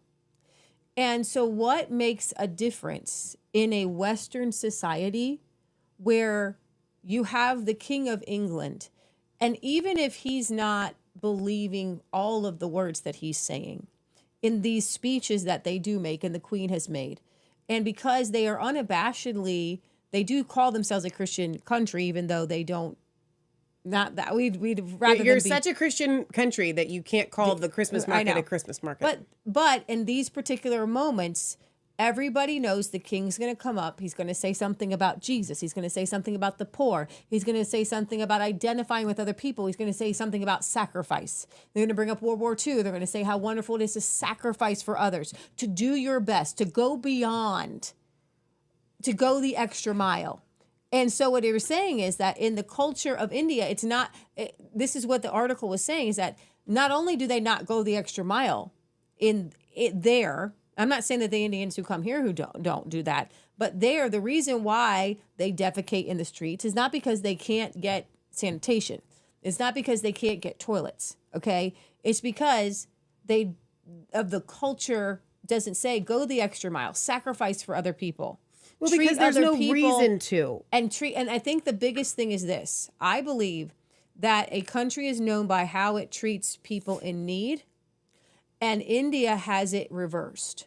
So in India, because of reincarnation, and there's not many religions that believe in reincarnation. I don't believe it's necessarily the culture. I believe it's a religion that bases an idea that God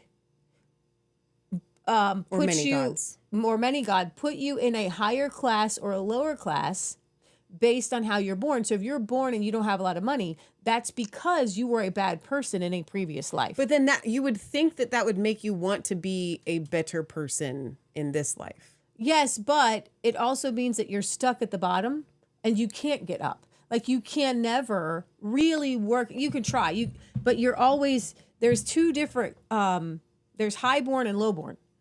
And the highborn will always look at the lowborn in a racist way.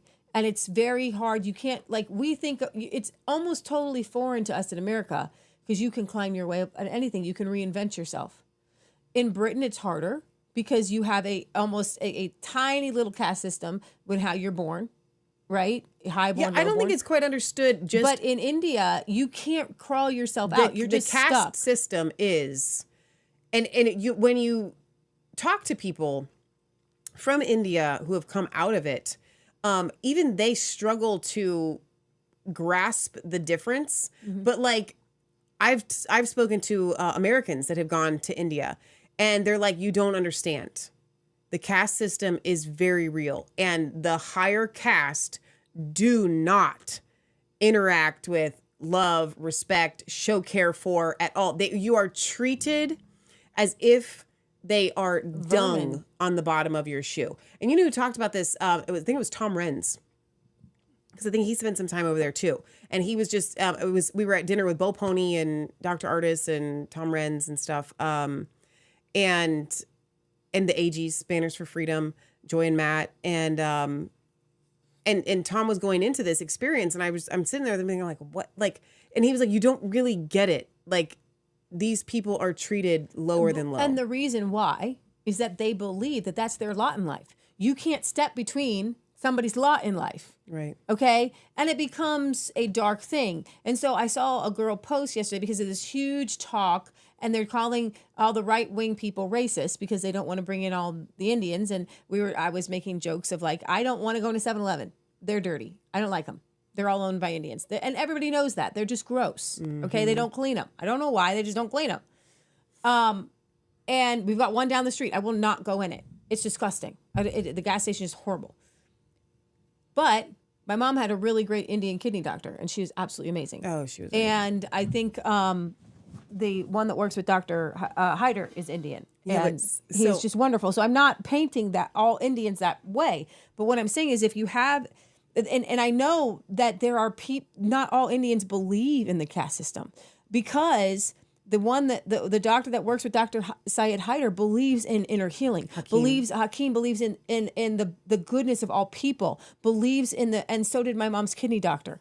Like she was touching God. Like there's a real touching. Well, here's the problem, right? When you have a country that has a bajillion gods, yeah, and everyone finds their like this is what I align myself with, this specific realm of spirituality. What I'm saying is that what I see with the king here, and Christianity is in the very least, there is something inculcated in the minds of the British people, in the minds of people who have leaders who say these things. Jesus came and he lived amongst the poor. We are better people. Based upon how we treat the least among us. I think at least he's that's the saying difference. it. Exactly. Even if At it doesn't least he's come out saying it, in action, right? it's and right. so and the video propaganda does that the they same thing. put out is all those videos. You saw them with the least of these, with the firefighters, with the nurses, with the people getting cancer treatments. And it's almost like a parent to their child. This is how you're supposed to act. You're supposed to treat. And by and large, you will see that the British people have respect. And I noticed that, like, if you have a GoFundMe, and I see this like in America, people, if there's a true need, there's something in, it is because of Jesus that values somebody truly in need and the poor amongst us. So I think that that's kind of like the spirit of Christmas that I kind of took away from that particular speech. All right, let's go through a couple more here. I'm going to skip that one. This is from Wales. So Nadolig. Wait a minute. Lawin. Is it an Instagram? Skip that one. Go to the next one. Okay. So this is Wales. This is Merry Christmas in Wales. Now, do you want to get Barry's package? No, because there's 2 more coming. Okay, so we're going to do this on Christmas. New Year's Eve. New Year's Eve. Okay.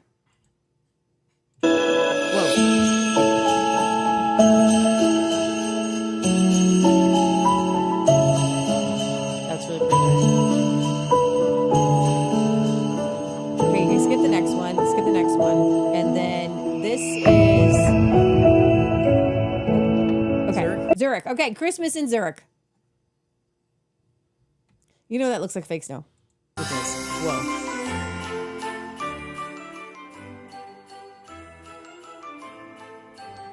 That's Christmas. What? Those are people. There's people? Yeah, play it again. I watch that again. Look at this tree. There's people in this tree. The little elves. Oh, that's awesome. I need that in my life. Oh my gosh. Okay, so this is Poland celebrates Christmas Eve with 12 dishes. What? We're not doing it right. I think we had like 3 because we were sick. Single meal. It's the culinary Christmas Eve classic from Poland, the Wigilia menu. Last night I put work into the soup, I think. Ale jest smacznie, rodzinnie. Delicious and family friendly. The best part of Christmas. The 12 dishes are among the most beautiful Christmas Eve traditions. The Uwiniave restaurant in Warsaw is known for its traditional Polish dishes. Head chef Krzysztof Kowalski prepares the Wigilia menu every day.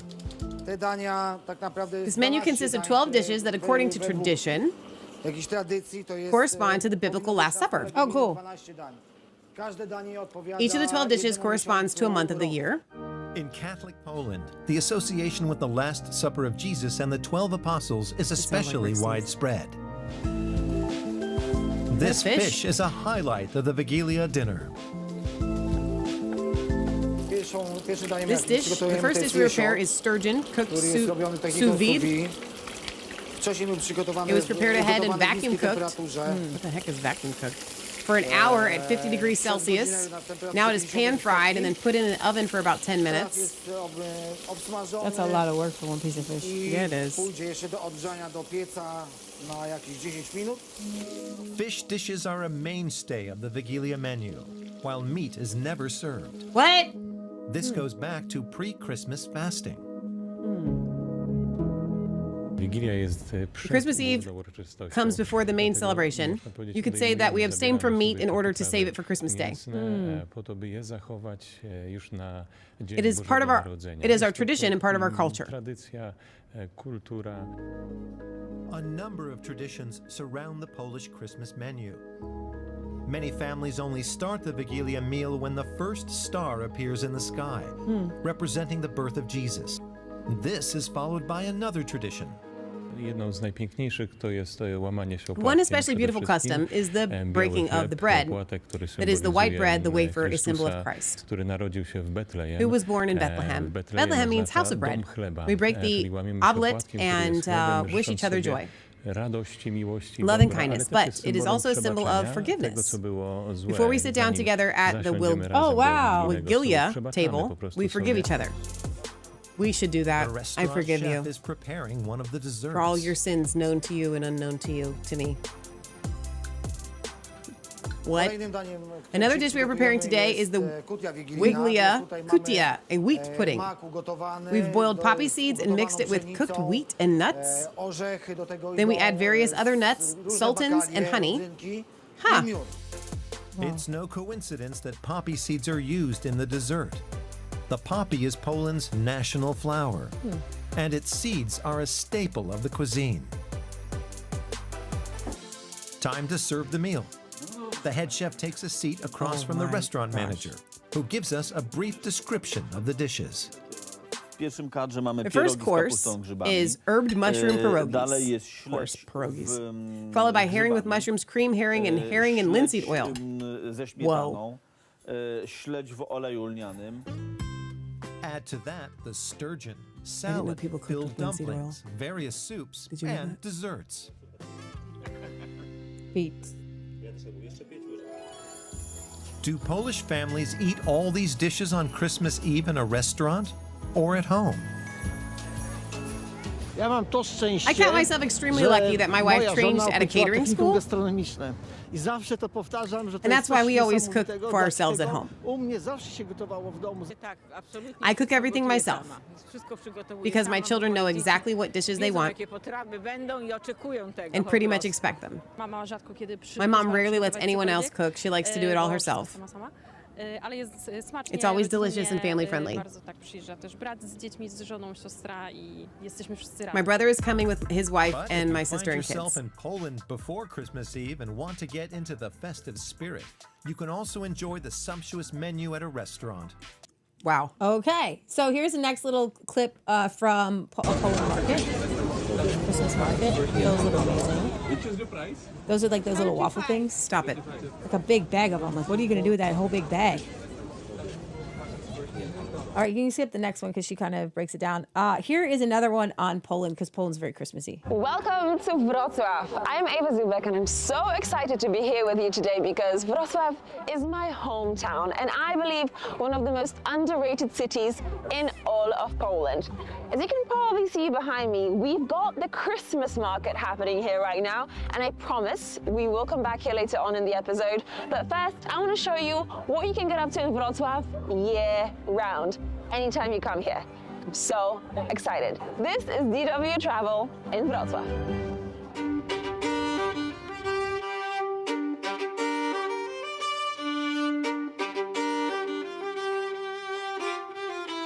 I don't know how she pronounced that, but I would not have sounded that out like that. Before we begin our tour of Wrocław, I'd like to introduce you to the city's honorary residents. These are gnomes. We call them krasnale. And legend has it that they arrived in the city to play tricks on the local population. Okay, that looks demonic. I'm not gonna The lie. real story of Wrocław's famous gnomes is a story of political resistance. Back in the Soviet era, an anti-communist movement known as the Orange Alternative started painting images of dwarves on the city's walls. The dwarves symbolized a peaceful protest, but because the nature of the visuals was so absurd and ridiculous, the government didn't dare arrest any of the movement's members lest they become a laughingstock. Though the communist times are long gone, the gnomes remain and have in fact truly cemented their presence on the city streets. There are so many gnomes all across Wrocław, and they all have their own personalities and jobs. You can always find one that you relate to. This here is my spirit animal. This guy is called Arctic the Traveler, and he is a renowned world traveler. Apparently, he's been to the desert, he's been to the Arctic, and he's just about to set off on his next journey. So I feel like we could be friends in another life if only he weren't a tiny little bronze sculpture. Anyway, safe travels, Arctic. See you on the other side of the world. Oh, I know, it's YouTube. It's not a hobby. But gnomes aren't the only residents of Wrocław, the capital of Lower Silesia. This is the third largest city in Poland. Look at that tree. And a busy university Whoa. town. Within Poland, The buildings Wrocław are is so known for beautiful. hosting I know. various cultural And colorful. festivals and events, and it's home to several the roof. UNESCO Look at that World roof. Heritage Sites. If you don't have a drone, but you want to see a beautiful panoramic view of the old town square, I know just the place.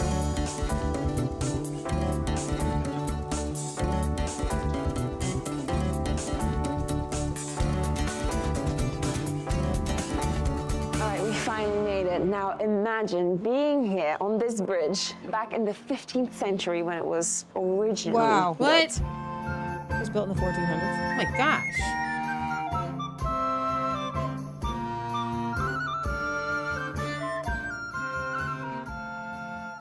You've already met some of Wrocław's famous gnomes. These girls here are witches, and they See, I are told you here it's a little because demonic. of the legend that surrounds this bridge. Stop it. According to one of the legends, the souls of lazy, vain maidens wander this bridge, sweeping it for all eternity as a punishment for their lazy ways. On a church? Witches in a church? Y'all need some deliverance. Standing on the Yeah. Bridge of Penitence, you'll probably be able to appreciate Wrocław's strategic location in the region. And thanks to its location, the city has a very long and complex history. The first recorded settlements here date back to the 6th century. Wow. Since then, Wrocław was part of many empires, changing hands with the tides of history. This city has been ruled by the Kingdom of Poland, the Kingdom of Hungary, the Kingdom of Bohemia, the Habsburg Empire, the Kingdom of Prussia, and Germany. And then it was returned to Poland after World War II. Fun fact, that's when my family moved to the region. Fudge candy, and I remember having these as a kid, and honestly, I kind of miss them. So there's all kinds of flavors here. Poland but has a I lot think of I'm great just gonna chocolate, go I for just gotta the tell you. You guys sent us a original lot milk in fudge. years past. Dziękuję, do widzenia. So fudgy. Looks caramely. Oh my god, this tastes just like my childhood. But there's so much more here. Wow. Teas from around the world, endless spices, and cheeses and meats from all across Europe. Even if you don't end up buying anything, the Wrocław Market Hall has such a cool atmosphere, it's worth even the quickest of visits. Whoa, goose eggs or something. Yeah, those were huge. As for me, it's time to have lunch at a restaurant that aims to recreate Wrocław's old-school traditional people for so I think that's with cranberry. I think that was it. For the this manual one. gas lamps. That's good. Yep. Okay. Can't stay too long on each one. I know. We're still in Poland. Yeah, I don't know if I want to. Nope, we're not doing this one. Okay, so here we have. I just want to show you a visual. I love this. I love the whole market. Turn it down. Yeah, we're doing a lot of Poland because Poland had a lot to show off for Christmas. They like their Christmas. You know, they don't have a lot of they don't have any terror attacks or anything. They're allowed to call it a Christmas market in Poland still. Look at that rotisserie. Come on. These look amazing. I want to go. Look at the horse-drawn carriage. Horse is all dressed up. You can just kind of skip through a little bit. This is an hour long. That's why I said you can skip wow. through. Wait, no commercial lady half naked. Leah, how much is YouTube Premium? I don't know. Can't we afford it? I don't have the volume. Do you have the volume? There's not much here. It's just the Well, crowd. I know. You can hear the people. It's nice to hear the people. And you just kind of just go boom, boom, boom, you know. You can have the mouse. No, have it over there.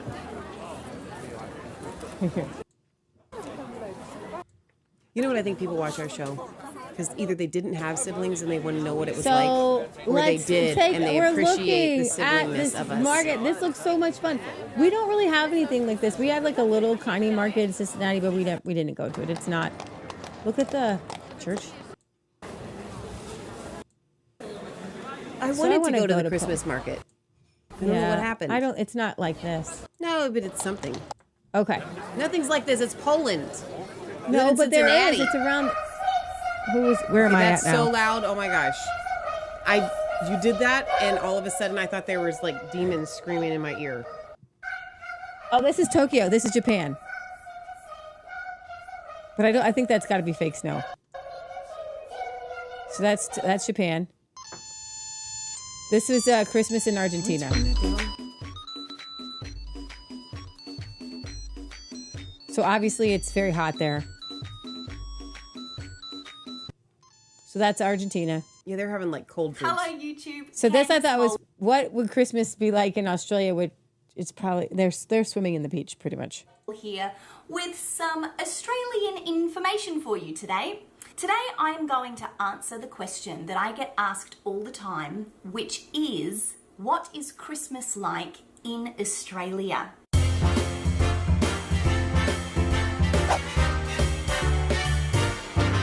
I get asked this question countless times because I live in the United States, and so today I am going to give you 10 facts about an Australian Christmas. Before I get started, I do need to ask you, have you subscribed to this channel? If you have, welcome back. Thank you very much for subscribing and for watching my videos. I hope that you like them and find them helpful.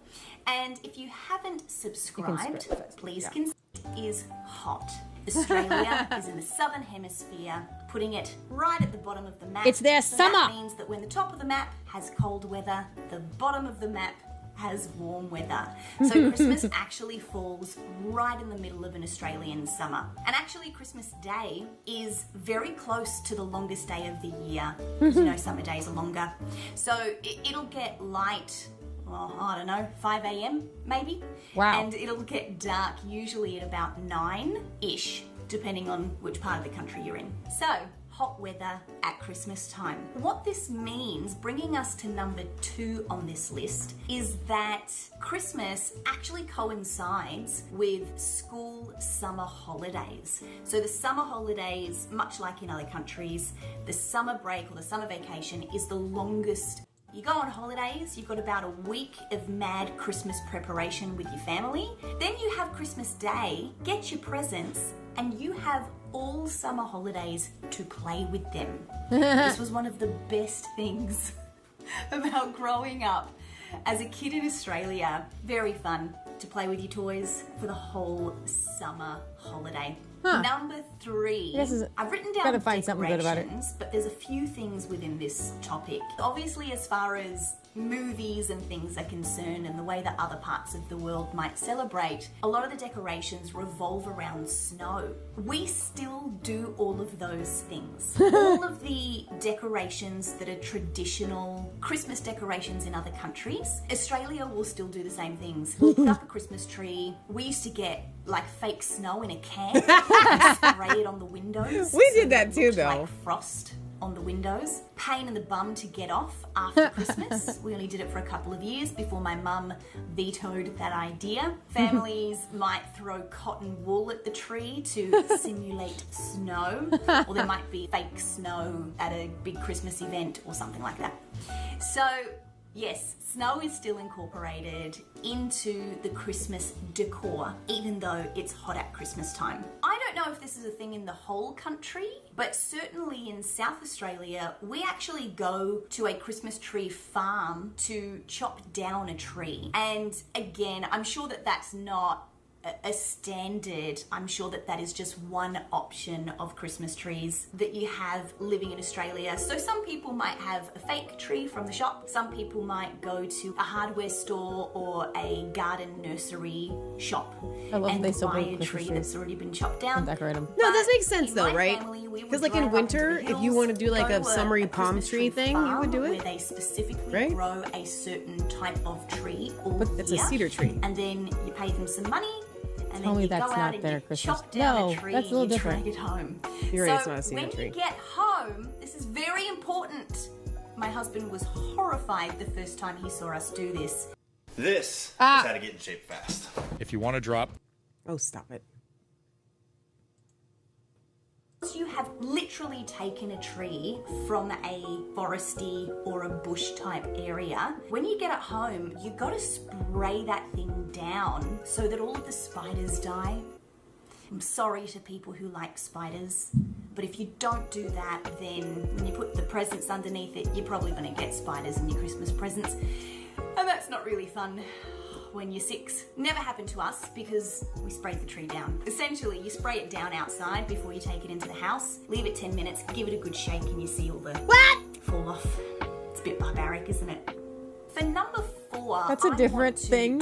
That's different. The events that will lead up to Christmas. The most common Christmas event in the lead up to Christmas in Australia is Carols by Candlelight. So what this is an outdoor concert, and every state or every major city will have a big Carols by Candlelight, often televised, but then every community will have their own community Carols by Candlelight, often put on by churches, or they'll be put on by the city council. This will consist of a show basically with performers or singers singing Christmas carols. They'll have little skits or whatever with Santa arriving and donating presents, and families will attend with a picnic set up. And the idea is that everyone lights a candle while they're singing Christmas carols. That's adorable. You get a candle, light that baby up, hold it up and sing Christmas carols. And there will be many, many opportunities to join in this tradition throughout the country, whether it's a small community version or whether it's a large. We will have the option of participating in. Not every Australian family will choose to celebrate Christmas, even though it is obviously also a bit of a hallmark holiday now. Continue through this. This is coming from the point of view of someone who has a heritage on Christmas morning. So as a kid, I got 2 Christmases, which I think is quite common for a lot of kids in Australia, given the mishmash of different cultures, which is really fun. Now, I do believe that majority of Australian families that do celebrate Christmas probably do the Christmas morning thing purely based on the British tradition. Remember that Australia was settled by the British, but there will most often be some type of outdoor activity, even if it's just, I remember a lot of years we would just set the table up outside and eat outside. That brings me to number 7, which is the food that is served at Christmas time. Now, again, with the British influence, a lot of families will do the traditional roast, whether it's a turkey or a chicken, roast veggies, etc. But a big thing that a lot of Australian families will partake in is the seafood thing. Apparently, in the few days before Christmas, Australians will purchase 10 times more prawns than they would at any other time of the year. A prawn is a shellfish. We know that what is it very is. much like a shrimp.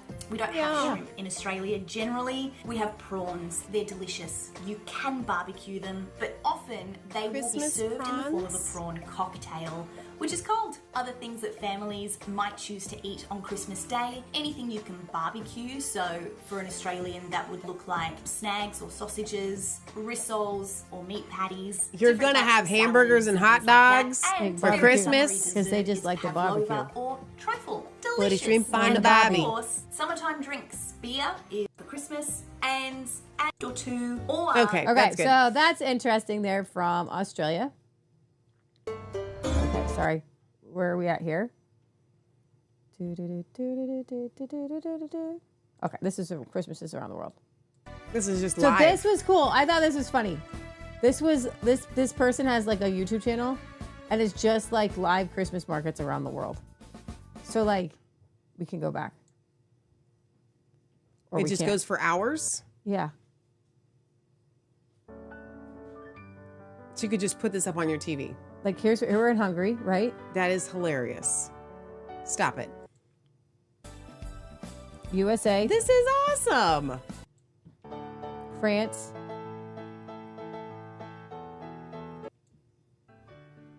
Okay, this is brilliant. Romania. This is brilliant. How are they finding all of these feeds? There's got to be feeds. Poland. Of every Christmas market? Yes. Somebody, yeah. Webcamgreece.com. That is hilarious. Italy. No. Mexico? Mexico. They got a good Christmas tree there. That's those really decorated. This just seems like Big Brother, though. Like, what in the world? There shouldn't be this many live feeds of anything going on in the world, all over the world at the same time. I know. That someone can access. This dude, Cleveland. This dude, Indiana. He has live feeds up. Like Spain. He's got like 200 of these things. Is that Czechoslovakia? Czechia. Knoxville. Belgium. I just thought that was cool. That is hilarious.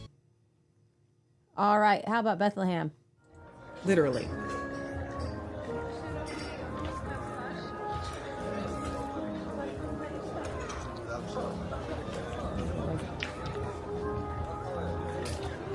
So this is legit in Bethlehem.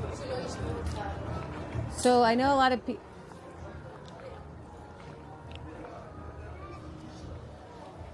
Bethlehem in Israel.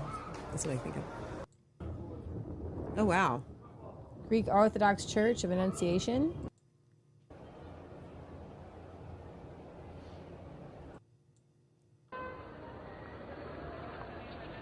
Mary's Well in Nazareth. How does Mary have a well?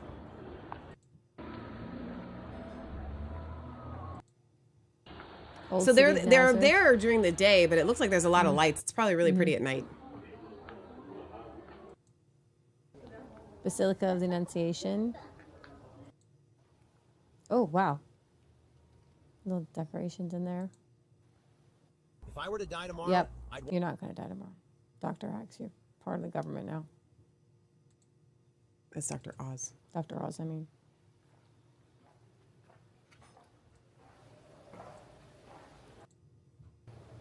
Oh, what a beautiful nativity. I'll be honest, it seems like there's not as much Christmas going on Church of in Saint the Joseph. place in the land of Christmas, of like the birth of Jesus. As far as decorations go, Yeah, I'm not but really there seeing is any, some. like hardly There at was all, one like in the it was churches and beginning. stuff. Oh, there was some in the beginning. Did you hear the music? They're actually playing music. We are frozen. Thank you. Welcome. All right. I think we are.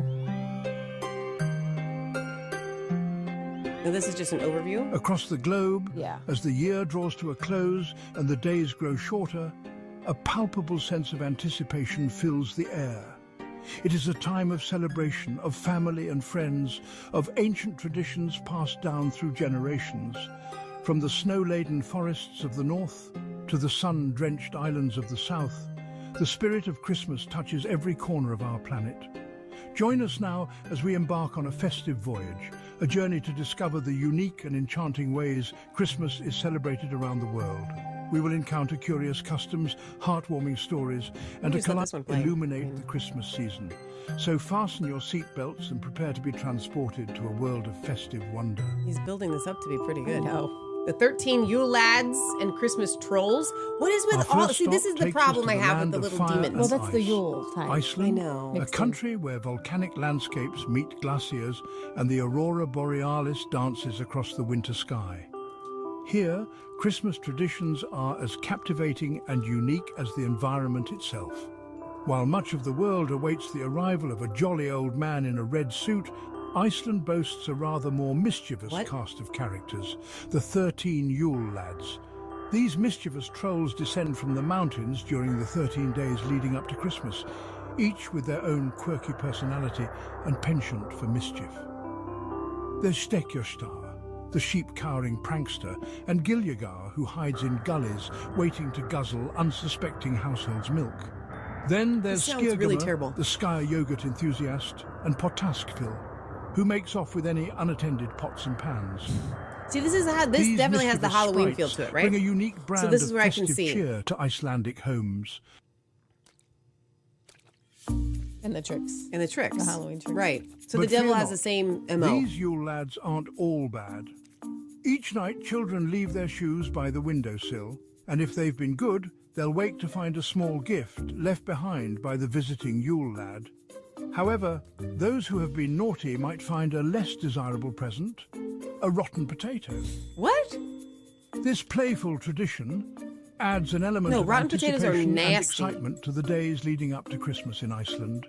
It's a time for storytelling, for families to gather around the fire and share tales of these mischievous mountain dwellers. But the Yule lads are just one aspect of Iceland's rich Christmas traditions. The festive season here is also a time for enjoying delicious food, singing traditional songs, and celebrating the return of light after the long, dark winter. More of the winter solstice. And And as the northern lights shimmer overhead, it's easy to see why Iceland is considered one of the most magical places to experience Christmas. The story of the spider and the Christmas tree. This We better be journey now to Australia. Ukraine, a No. country with a rich history and culture To the where Christmas spiders. traditions are steeped in folklore and symbolism. Here, the evergreen tree, a universal symbol of Christmas, takes on a unique and enchanting twist. While families around the world adorn their trees with glittering baubles and twinkling lights, in Ukraine, you might find an unexpected decoration nestled amongst the branches, a spider web. This seemingly unusual tradition stems from a beloved folktale passed down through generations. The story tells of a poor widow and her children who could not afford to decorate their Christmas tree. As they slept on Christmas Eve, spiders spun delicate webs across the branches. When the first rays of sunlight touched the webs on Christmas morning, they shimmered and sparkled, transforming the tree into a breathtaking spectacle. Okay. Symbols of hope and prosperity. From that day forward, the spider and its web have become symbols of hope, prosperity and good fortune in Ukrainian Christmas tradition. Families often decorate their trees with artificial spider webs or delicate ornaments shaped like spiders, ensuring good luck for the coming year. Interesting. This charming tradition adds a touch of whimsy and magic to the Ukrainian Christmas celebration. It serves as a reminder that even in the face of hardship, beauty and hope can be found in the most unexpected places. But the spider web is just one of many fascinating traditions that make Christmas in Ukraine so special. From the 12-dish Christmas Eve supper to the caroling processions that fill they the do that in streets with Poland song, and Ukraine. Ukrainian Christmas Which makes is a total vibrant sense. tapestry of Right. ancient customs and modern-day Don't tell them I said so, but they're like the same people. The Grand Lantern Festival and Noche Buena. From the chilly north, we venture to a land where Christmas spirit burns bright as the tropical sun, the Philippines. Here, the joyous celebration of Christmas isn't confined to December. It begins months prior, transforming the archipelago into a vibrant tapestry of festive cheer. You're kidding. As early as September, carols fill the air. You're kidding. Decorations adorn homes and streets, and a palpable excitement The takes Philippines hold. celebrate Christmas for This 3 infectious months? merriment reaches its peak in December, culminating in a spectacle of light and colour known as the Parole Festival. The Parole, a star-shaped lantern, meticulously crafted with bamboo and paper, is more than just a decoration. It symbolises the Star of Bethlehem, Get guiding the 3 wise men to the newborn Christ. Each parole, whether simple or elaborate, represents hope, faith, and the triumph Okay, of that's light neat. over I darkness. can dig it. These radiant I like the stars, lantern thing. illuminated from within, transform the night into a breathtaking spectacle. The Parole Not sure Festival, about 4 a months of testament to the Christmas. Filipinos' deep-rooted faith and artistic spirit, is a sight to behold, illuminating the Christmas season with unparalleled beauty. A feast for the senses. As the paroles twinkle, another beloved Filipino Christmas tradition takes center stage, Noche Buena. This grand feast held on Christmas Those Eve are is a Indians. testament to the Filipinos' love for family, food, and togetherness. As the clock strikes midnight, families gather, Those are their not hearts Filipinos. filled with the spirit of Christmas, to That guy's partake in a definitely not culinary Filipino. extravaganza. doing the Traditional best they can with these delicacies like pictures. queso de bola, jamon, and lechon What? grace the table, their aromas filling the air with anticipation. No Noche Buena is complete without the sweet delights that follow. Bibingka, a rice cake cooked in clay ovens, and puto bumbong, a purple rice steamed in bamboo tubes, provide the perfect sweet ending to the savory feast. Okay. Noche Buena is more than just a meal.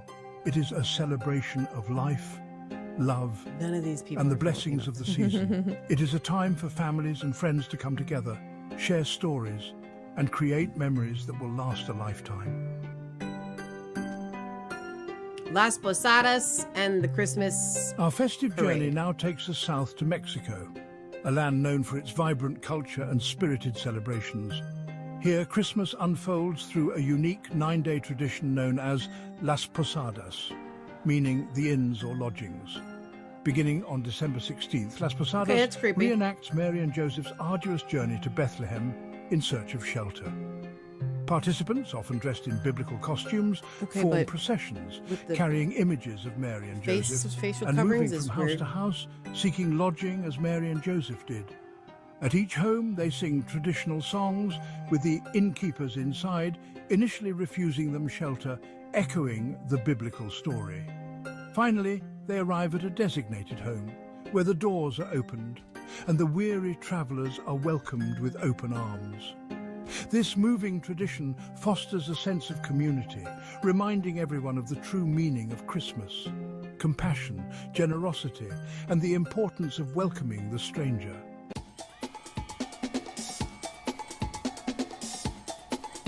While Las Posadas embodies the solemnity of the Holy Family's journey, the celebration that follows is anything but sombre. Once Mary and Joseph find refuge, the atmosphere transforms into one of pure joy and festivity. Homes and courtyards come alive with music, dancing, and laughter. Traditional Mexican delicacies like tamales, buñuelos, and ponche are served, filling the air with tantalizing aromas and satisfying eager appetites. No Mexican Christmas celebration is complete without the iconic piñata. Often shaped like stars, animals, or other festive figures, these papier-mâché creations are filled with candy and treats, much to the delight of children. Blindfolded and spun around, children take turns hitting the piñata with a stick, hoping to be the lucky one to break it open and release the sweet treasures within. Las Posadas. So I'm going to go ahead and stop that here because I'm going to go a couple more on... So this one was so beautiful. This is in France, Palomar.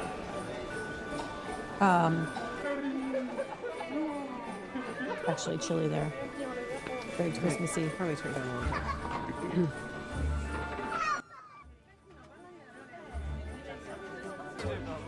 Oh wow.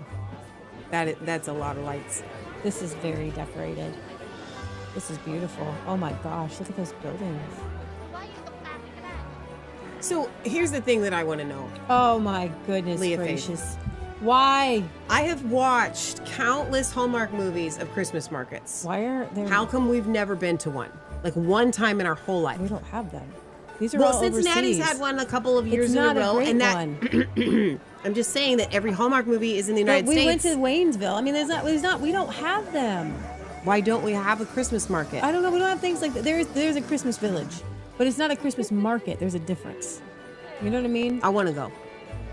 Not like this. It's just something about like Europe that has Christmas markets. Like it's just there's something way different about them. Plus, where are you going to get the village feel Well, that's on water, by the way. Look at those buildings all decorated, so beautiful. And there's no place like that has these stalls with all stunning. these like they're like built specifically for this. Yeah. Which they probably have these markets going all year long. They just like with vendors and stuff. It's just it gets more Christmassy at Christmas time. That's gonna be my guess. I know, but because those stalls are like legit. There. You know, people say I never really want to visit Paris, but this is beautiful. This is a beautiful place in France. Look at that. I would want to visit here. I didn't know a place like this existed. But see, this is clearly not just a Christmas market. Right. This is what it would be like all of the time. It's just now it's Christmassy, Christmas themed. But the buildings are just the buildings. Oh, they just wow. look Christmassy. That's just the design of how awesome they are. I love it. So fun. The only thing that I would say compares to this is St. Augustine, the oldest city in the United they do States. Christmas? No, but like the buildings and the walking through the shops. I'm sure. But with the stalls that are all open like that, I think it's super cool. I wonder where the crayons are. I think it's colored pencils. Oh wow, she makes color pencils. That's awesome. Look at all the my grandma loved nutcrackers. That is just beautiful. It's just beautiful.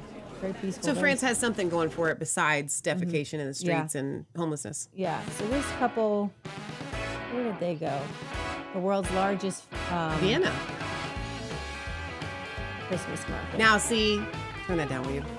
Yeah. That is definitely Christmassy. Actually, over 100 stalls in there, and of course, they're filled with all sorts of nice little knicknacks and delicacies. Oh wow, chestnuts roasted, and a bunch of tasty treats, which so they I watched this already. Much more appropriate.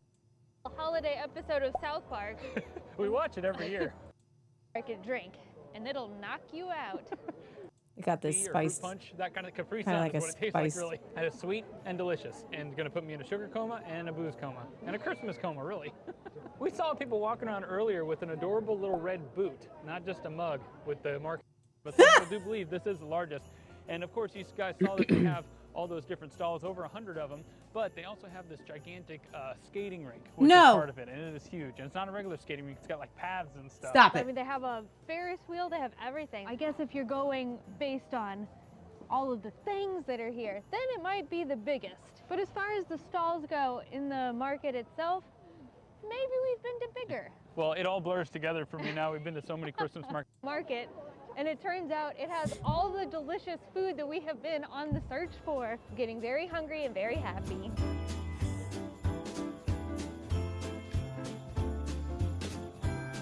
Okay, that looks amazing. I'm not gonna lie. Now you want to go on a Viking cruise? Go to Deutschland? No, but now I do want to go to Vienna, and I would like some kraut and some sausage. I just want to ice skate on the pass. And that kraut served in a Ask me bread? about my wiener. That's it's a delicious. That's funny. You're out of your camper, thank Jesus. Oh yeah. We decided for the holidays. Hi. Who runs into people they know in another country? Flavorful. That cheese is just as you can There's see. cheese in there. It's really. Whoa! gooey Don't touch in that with your glove. It's That's really gross. Fatty and. Everything you could possibly imagine. Aww, look how fun. Well, I'm gonna have nightmares about that one. Pretty wild. Takes me back to my roaster, Schwed skin roaster. This is basically a shredded pancake with stewed plum sauce on there. So they just have this skillet that's full of all these little bits of pancake. They scoop it out, they put it inside this little cone, No. and they scoop the plum goodness on What? there, then they sprinkle a little powdered sugar, and voila. It is absolutely delicious. It's That's actually weird. not too overly sweet. The stewed plum, it's really fresh, and there's actually chunks of it in there. So can I pretend like I'm getting a serving of fruit with my pancake? Yeah. 8 years or something like I mean, that. for all we know, we've had this before as well. Yeah. It's just been a while. I have found out that they have That little onions looks like in there, macaroni and I cheese. don't know if you guys know this, but I am really not a fan of onions. I'm gonna try. But you it gotta anyway. bring I the don't think plate you're really back. Gonna be able to taste them. Oops, I dropped some. These little sons of guns have a lot of flavor. It's definitely more like a doughy. It's kind of like a gnocchi. Am I saying that right? Mhm. We got a bunch Gnocchi. of pepper on there. It's very cheesy, but really not like overly cheesy. I thought. So it was it's not gonna like be street fair food. I mean, it's like food no, food. This may look like What? a bunch of rolls, but they're actually considered dumplings. So we've had the tiniest dumpling and the biggest dumpling. Yeah. How is this a dumpling? It's a big roll. It's super simple. He takes the roll, he puts Leah. it on the plate, and then he dumps this delicious looking vanilla sauce on it. It's so warm I can barely hold it because the plate is so hot. But you got a real plate and real silverware. You gotta, yeah. So it's a Very vanilla fluffy sauce? and airy. A delicious pillowy roll covered Leah. in vanilla sauce. What is that? No, you don't. Oh, that is good. That's the best thing we've had all night. Oh yeah, that is a delight. It's like bread pudding. That's what it tastes like. The nice. sauce is like a pudding sauce almost. Like a custard almost? You can see just how pillowy and airy it is. Whoa. There's actually some sauce on the inside. I don't know if you can see it there. That's a lot. It's yet to be determined exactly what that is, but there's something gooey and delicious in there. Oh, I just there you got a go. bit of the goo on the inside. It might be like some apple or I something. was but gonna say it whatever looked is, apple-y. It's molten. Just about Okay, burned keep me going, Leah. alive, but I'm dang, is just it sorry, dropped stuck me. on Look that. at this. It Look is at that. magnificent. So I beautiful. didn't show this, but there's a giant carousel, which is the centerpiece of the Christmas market. I really want to ride It the has a carousel, but I two-story feel like all carousel. the I've never parents are seen one of gonna those be really before. A nervous to two-story try to use it, so carousel. I better not. I felt like the drinks here just weren't. Okay, they're like a cute little couple. I They like do- their all they YouTube do is channel. travel, I think. That's awesome. They The travel. Endless Adventure, it's called. Yeah. That's fun.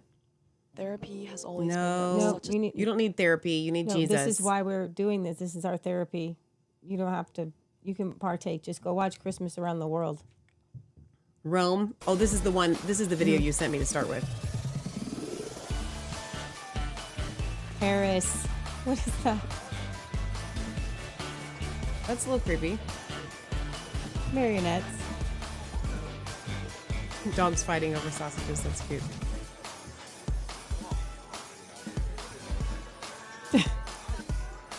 London. It's weird looking.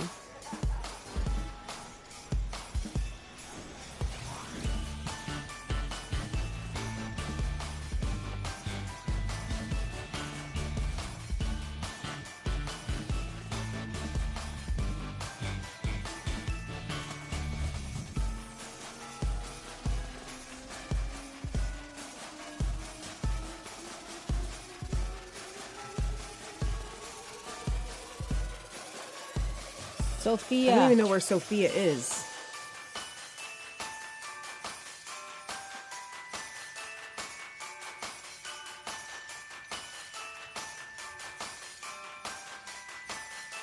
I think we're gonna go to Monte Carlo next. Yeah. So we used to drive a Monte Carlo. Yeah, there's a There's a fan. You just correlated that? Yeah. It's called a Monte Carlo. It's a big So boat. these are like, I'm telling you, this is what gets me about these Christmas markets. I need to know. Somebody, can you answer me this question? These are like structures. Oh, wow. Are they built just for Christmas or are they used all year long? I mean, this looks like a park. Yeah. Little corgi. Like, this is what I'm saying? These little Do they sheds. come- do they get put Do up they and just taken get put down? up for winter market time? I mean, this is like what you would see in an amusement park or something. Well, obviously, it's not. Oh wow. They do it up big. Look at all those Christmas trees. Look at all the trees. Like those that's ornaments. like It's got like a- you it has could to have, not like, put 10,000 another ornaments on ornament it. on that if you wanted. Look at those globes. The buildings. The Monte Grandeur. Carlo. Those are not Monte Carlos. That was the hotel Monte Oh. Carlo. It said.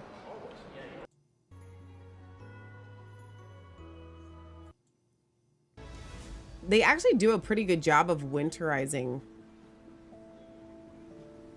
this. And it looks like really cold there. Mm-hmm. Like these people are dressed for like winter. Yeah, well, they're Started northern exercising hemisphere, in so Kuwait they're after 3 days. I have 2. cold still. But then I found this app. They're cold.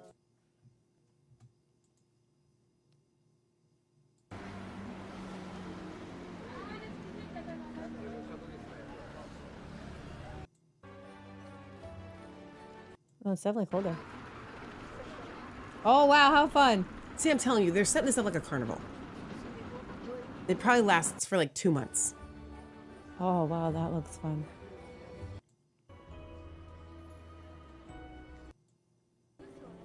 Oh. Okay, what's the next one? Okay, we're going to end in Moscow. Okay, well, that sounds awesome. That's not what I want. There we go. Hi everybody, and welcome to Traveling with Russell, and I don't know why welcome they're to freezing like that. Here, the wait. very center of Moscow. Let's try again. Welcome to the first snowy day of December, and I thought we'd go for a little walk around the center of Moscow and show you what everybody does when it starts snowing here, and I think it might be interesting for everybody. In front of us here is the world famous Bolshoi Theatre, and they have a lot of decorations set up. This was all turned on about 2 days ago, and pretty much everybody's come out today because today it snowed all day. That's really And fun. now That's real everywhere snow. is white and beautiful. Totally packed down. And there's lots of very nice decorations. There's Christmas trees set up everywhere. And we want to walk off in the distance. You can just see year-round and permanently in this part of the center. And this merry-go-round is completely free. The only thing you got to do is brave the line. And the cold. Muscovites do on a St. Saturday Basil's evening. right there. Is that They St. come Basil's? into No. the city No? and walk around and get into that holiday mood, especially after the snow has been falling all day. You want to get on your winter coat, get your gloves and hat. American journalist was here only a couple of days ago, standing exactly in this spot, making a video, an announcement that he was going to come and interview one of the Russian politicians. And I'm pretty much standing exactly where he was, give or take a few meters. So if you saw that clip on the news recently, this is exactly where he stood. I think from this angle, you should be able to get a good idea of the amount of people walking up and down this walkway towards Red Square. There is So we've been definitely there. more people here than there was Out a of few all the days ago. places in the world we're showing today. There's the only place we've ever We've been there. And we've been in that department store. We've been in that mall We can to the just left. see the lights for the holiday markets. We They weren't also there at put Christmas, very though. bright floodlights No. on the square this time of year as well. It was not So it does anything like seem this. brighter than normal. You can But see it this is from so the sky. huge. Like the scope of St. Basil's Square is hard Another one. to grasp. The little dog right here. And they With love his their dachshunds. jacket on. They do. get It's down to- very large. It's like And walking depending an on the open time of day, football if you field. come how fun. Before lunchtime, it's free. Ice skating. Any other time, there's a small fee. Wish they were out skating. That's super fun. Russians know how to dress and dress appropriately. So walking around like this is really nothing. And it's going to get even colder. It'll get down to about -15 or -20 at some point later in the month and then into January. The only thing, when you come on a day like today, there's obviously thousands of people come and try what. Yes, Russians know how to dress. It is cold there. All right. I think this might be our last one here.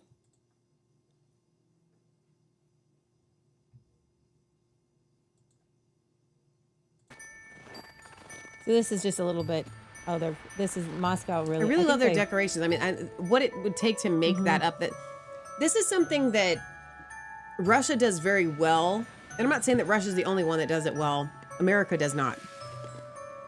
Is intricate designs. So we've got Barry in the chat here. You guys see him all the time, Britt Baza. He's an engraver. So he understands the concept of intricacy, delicacy, complexity in designs. When we did the markets, they weren't Christmas markets in Moscow, and we bought our souvenirs, they would sell for so cheap things that had so much detail, woodwork, and so I'm looking and you see it reflected in even their Christmas decorations with all of the spirals and the, just everything see is what you're so saying. Very detailed. intricate. Like we just slap up some lights. Are they driving better than? It looks like they have some sort of direction in driving. They were terrible drivers there when we were there 25 No, years I wouldn't say ago. they're terrible drivers. It's just there's no no they don't law. have- there's no law. You're a man unto yourself. That's it. Merry Christmas. We went around the world. Merry Christmas. I hope that you guys enjoyed that. I know I did. I like to see how other people do it. I want to tell you guys this. So when we were growing up, our Christmas tradition was adapting to a broken home. Oh. And so we live in a house that was my grandmother's at the time. And at various times we lived here, at various times we didn't. Normally, we would come over here with my mom and celebrate Christmas with my grandmother. My grandpa was dead. He died when Leah was literally 2 months before Leah was born. And we would celebrate Christmas with my aunts and my uncles and our cousins on my mom's side. That night, Christmas Eve, my dad would drive here after the celebration was over and come and pick Leah and I up. And we would stay the night at my dad's house. And we would have Christmas morning with my dad. Yeah. And then that evening, this went on my entire childhood. That evening, we would go Christmas Day to my grandparents' house on my dad's side of the family and celebrate Christmas with our cousins and our aunts and our uncles over there. That was our Christmas tradition. Now, I don't remember the food that we had here with my grandmother. Always had a lunch meat tray. That's right. Thank you for reminding me. Then over at my dad's parents', we would have the standard turkey, mashed potatoes, like Thanksgiving type meal. And because my dad's side of the family is Swedish, they always made julekag, which is a spiced Swedish drink. And they would get drunk and there would often be fights. So then we would drive home with my dad drunk in the car.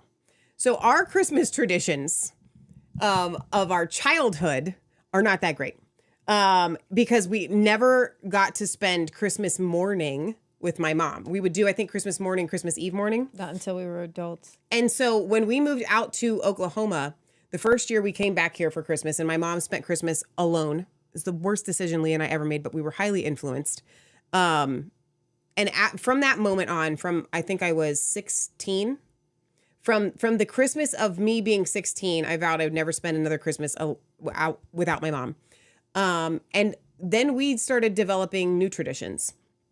And when we were in Oklahoma, we started doing very, very family things. One year we used construction paper and designed on the wall. My mom is the a most fireplace talented person I've ever met. And we would read things like the Christmas Carol. And one year, the parking lot, we lived in an apartment, the parking lot coated with ice in Tulsa. They had that a lot, those ice storms. Yeah, but that was the only time the whole parking lot ice. And we literally, it was like Christmas Eve or Christmas Day in the evening. We went ice skating in the parking lot with my mom, and it was so fun. Yeah. And we just started spending more quality time. We learned how to knit. We learned how to crochet. We did things as a family that were small, right? We started attending, midnight masses, even though we're not Catholic, just to have these like small traditions that we would do. That I think we pulled away from the big way of doing Christmas, but we always decorated our balcony with a ton of lights, and we had this cross. We put a cross.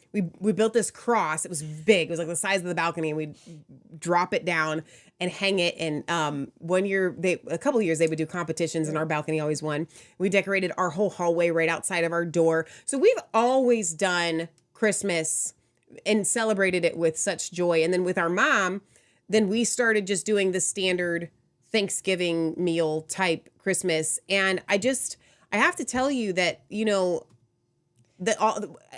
for a while I missed doing the big family gatherings, but it was more special to just have Christmas with just my mom and my sister for years. And so I want you guys to be encouraged that we've done it a couple years in a row. We've done it all. Because then we've had the big family celebrations where there's the drama and the drinking and the presents and the fun and all of that. And then we've had just the intimacy of just 3 people. And I want to tell you that I would take the 3 people any day. So if you are one of those people and you're like, I don't have anybody to celebrate Christmas with, sometimes it's better to just be you and God than it is to have that drama and, all of the other things. So now here's the unfortunate part about Leah and I. Starting in 2010, we built a business, and it's a pet care business. And it means that whenever anybody goes out of town, we're working. That's Christmas time. So really for 14 years, except for the past 2, Christmas has been our busiest time of year for work. Like it's the accountants, right? April or March. Okay. And so we would be gone for 12 hours during the day and trying to squeeze in a Christmas celebration. And sometimes we wouldn't get that Christmas celebration in for, a couple of days. And it would, the past couple of years, it's been nice because we haven't had to do that. But for the past, at least, for 10 years, our Christmas was more of a hurried thing, but it was still very warm. And we've always tried to focus on Jesus and family. And again, speaking of tradition, you heard me say this the other day, we got rid of our Christmas tree for a while because we thought that the origins were pagan and, centered everything around just, Jesus and the nativity. And now we've learned so much and been able to incorporate it. So we've done Christmas so many ways. And at the end of the day, it's all about Jesus, the Savior. And so I love seeing all of this around the world. I know you guys all have different traditions, I'm sure, in how you have celebrated. Jewel says, this is our first Christmas, just me and my mama. So we are doing some new traditions, but keeping the morning devotionals just like my childhood. That is awesome. Michelle, did you do a typical British Christmas of big family and big fights on Christmas Day? Well, it wasn't exactly big fights, but we didn't do that. He's making jokes. Okay. Traditional British. Yes, big I know. Family, big fights. Yeah, but I take it seriously because you guys probably do have that. So I guess Jimmy Carter died too. Somebody just Today? said. Yeah, just said in the chat. Yeah. All right. Well, guys, I was going to do some Christmas carols, but we've got to sign off. We're going to go walk a dog, walk our mom. Hopefully she's up for it. And but I believe, hopefully, for our New Year's Eve special, we will be back, I'm hoping, and God willing, and we'll go over the top stories for this year and maybe make some New Year's resolutions and finally, and sing some Christmas carols. And there's a couple of cards and packages that came late. So I we'll believe open those. Holy in the 12 days of Christmas, which start on December I'm not 25th. stopping Christmas. It keeps going for me. First of all, because I was sick. So I'm getting extra Christmas. Yeah. Before we leave, I do want to read one of the reviews that I got from Rhonda. And this made my day for the Resistance Chicks General Store. She says, greetings, Michelle and Leah. I received the Oil of Joy Healing Oil and Face and Body Butter a few days ago. For years, I have enjoyed using different natural oils and butters, so was very happy when I heard about your offerings in this category. Wow, she says.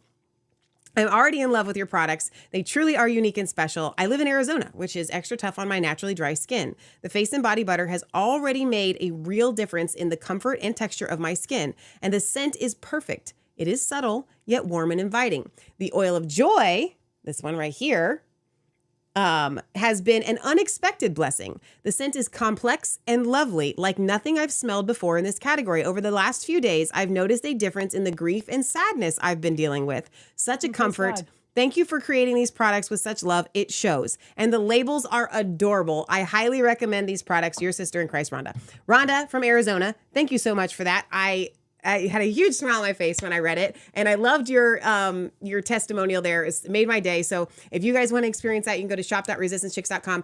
Vicky Natale is still running her sale. So organicbodyessentials.com, 25% off of all of her face products and 30% off of the CBD tinctures. You can use promo code RC, but I don't think you need to because I think you just get the discount. You can always put a note, hey, Resistance Chick sent me. And I think Dr. Syed Hyder, My Go-To Stack, is still doing their 20% sale. So mygotostack.com, 20% off there. Again, promo code RC to make it simple. I think that's it. We will see you guys on, we will not have an Outliers tomorrow. No. And we will be doing a New Year's Eve special on Tuesday. So we'll see you for New Year's Eve special, probably around 8 p.m. Eastern Standard Time. And I am terrified because is of winter the weather. coming? Winter is left coming? us for Christmas. Which we That was a could good have. winter. Did you hear that? Yeah, that was very wintry. I have had having hot flashes and not been able to sleep at night, and it's been so hot that I needed like shorts today. And I was feeling very Australian Christmas as I was going over the shows today. I was like, oh my gosh. And we had to postpone our family Christmas, so it will be on the day after New Year's Day. And I was kind of hoping that it might be a good day because we got our little Christmas shed. But actually, it's going to be cold again, and it's going to get very cold. So if you live in the Midwest and the East, brace yourself because the weather we have been receiving right now, winter is coming in hard in January. It's coming in hard and So just yesterday, strong. Leah says to me, because we have limited space in our home, so we put our winter clothes away for winter and summer for summer. So she says, and we haven't gotten our winter clothes out yet. We've been too busy. And so she says to me, Michelle, I'm not getting out my winter clothes. I'm just going to we're just going to... I probably need a few things. I think I need some socks out. All right, last but not least, I do need to announce this. So our friends, Banner for Freedom, are doing a telethon, which is super exciting, on New Year's Day. We will try to live stream that. I'm going to try and work that out so that I can live stream it from our Rumble as well. So it's called the Buck Up Relief Mission. They are doing a telethon on New Year's Day on Sovereign Radio. Leah and I will be on the telethon. They're doing giveaways every single hour, and I have sent in an entire collection of the oil of joy. So people can, I don't know how they're going to work that out. You'll just tune in first thing during the day and they'll tell you. But they're raising money for relief for North Carolina. They are, and this entire mission is now to relief. It's moving forward. It won't just be for North Carolina. It'll be disaster relief across the board for anything. So, but this is specifically Doc Pete for. and Donica are heading this up. Yeah, Doc Pete Chambers and Donica Hudson. So super excited about that. So we will see you guys on, here's the telethon flyer right here, bannersforfreedom.com. If you want more information, you can click on watch the telethon live there, 11 a.m. to 11 p.m. New Year's Day, Eastern Standard Time. So we are very excited to be partnering with them and to join their telethon. We'll probably be on for like a half an hour. I think so. It'll be fun. So New Year's Day, you know where to tune in. You won't have a lonely New Year's Day if you tune into that. So fun. We'll see you guys next time right here from resistancechicks.com. Thank you for all of your prayers, all of your blessings, everything that you guys do to support Resistance Chicks. It means more to us than we can possibly say. And we pray that you have a blessed New Year's celebration. We'll see you next time. God bless.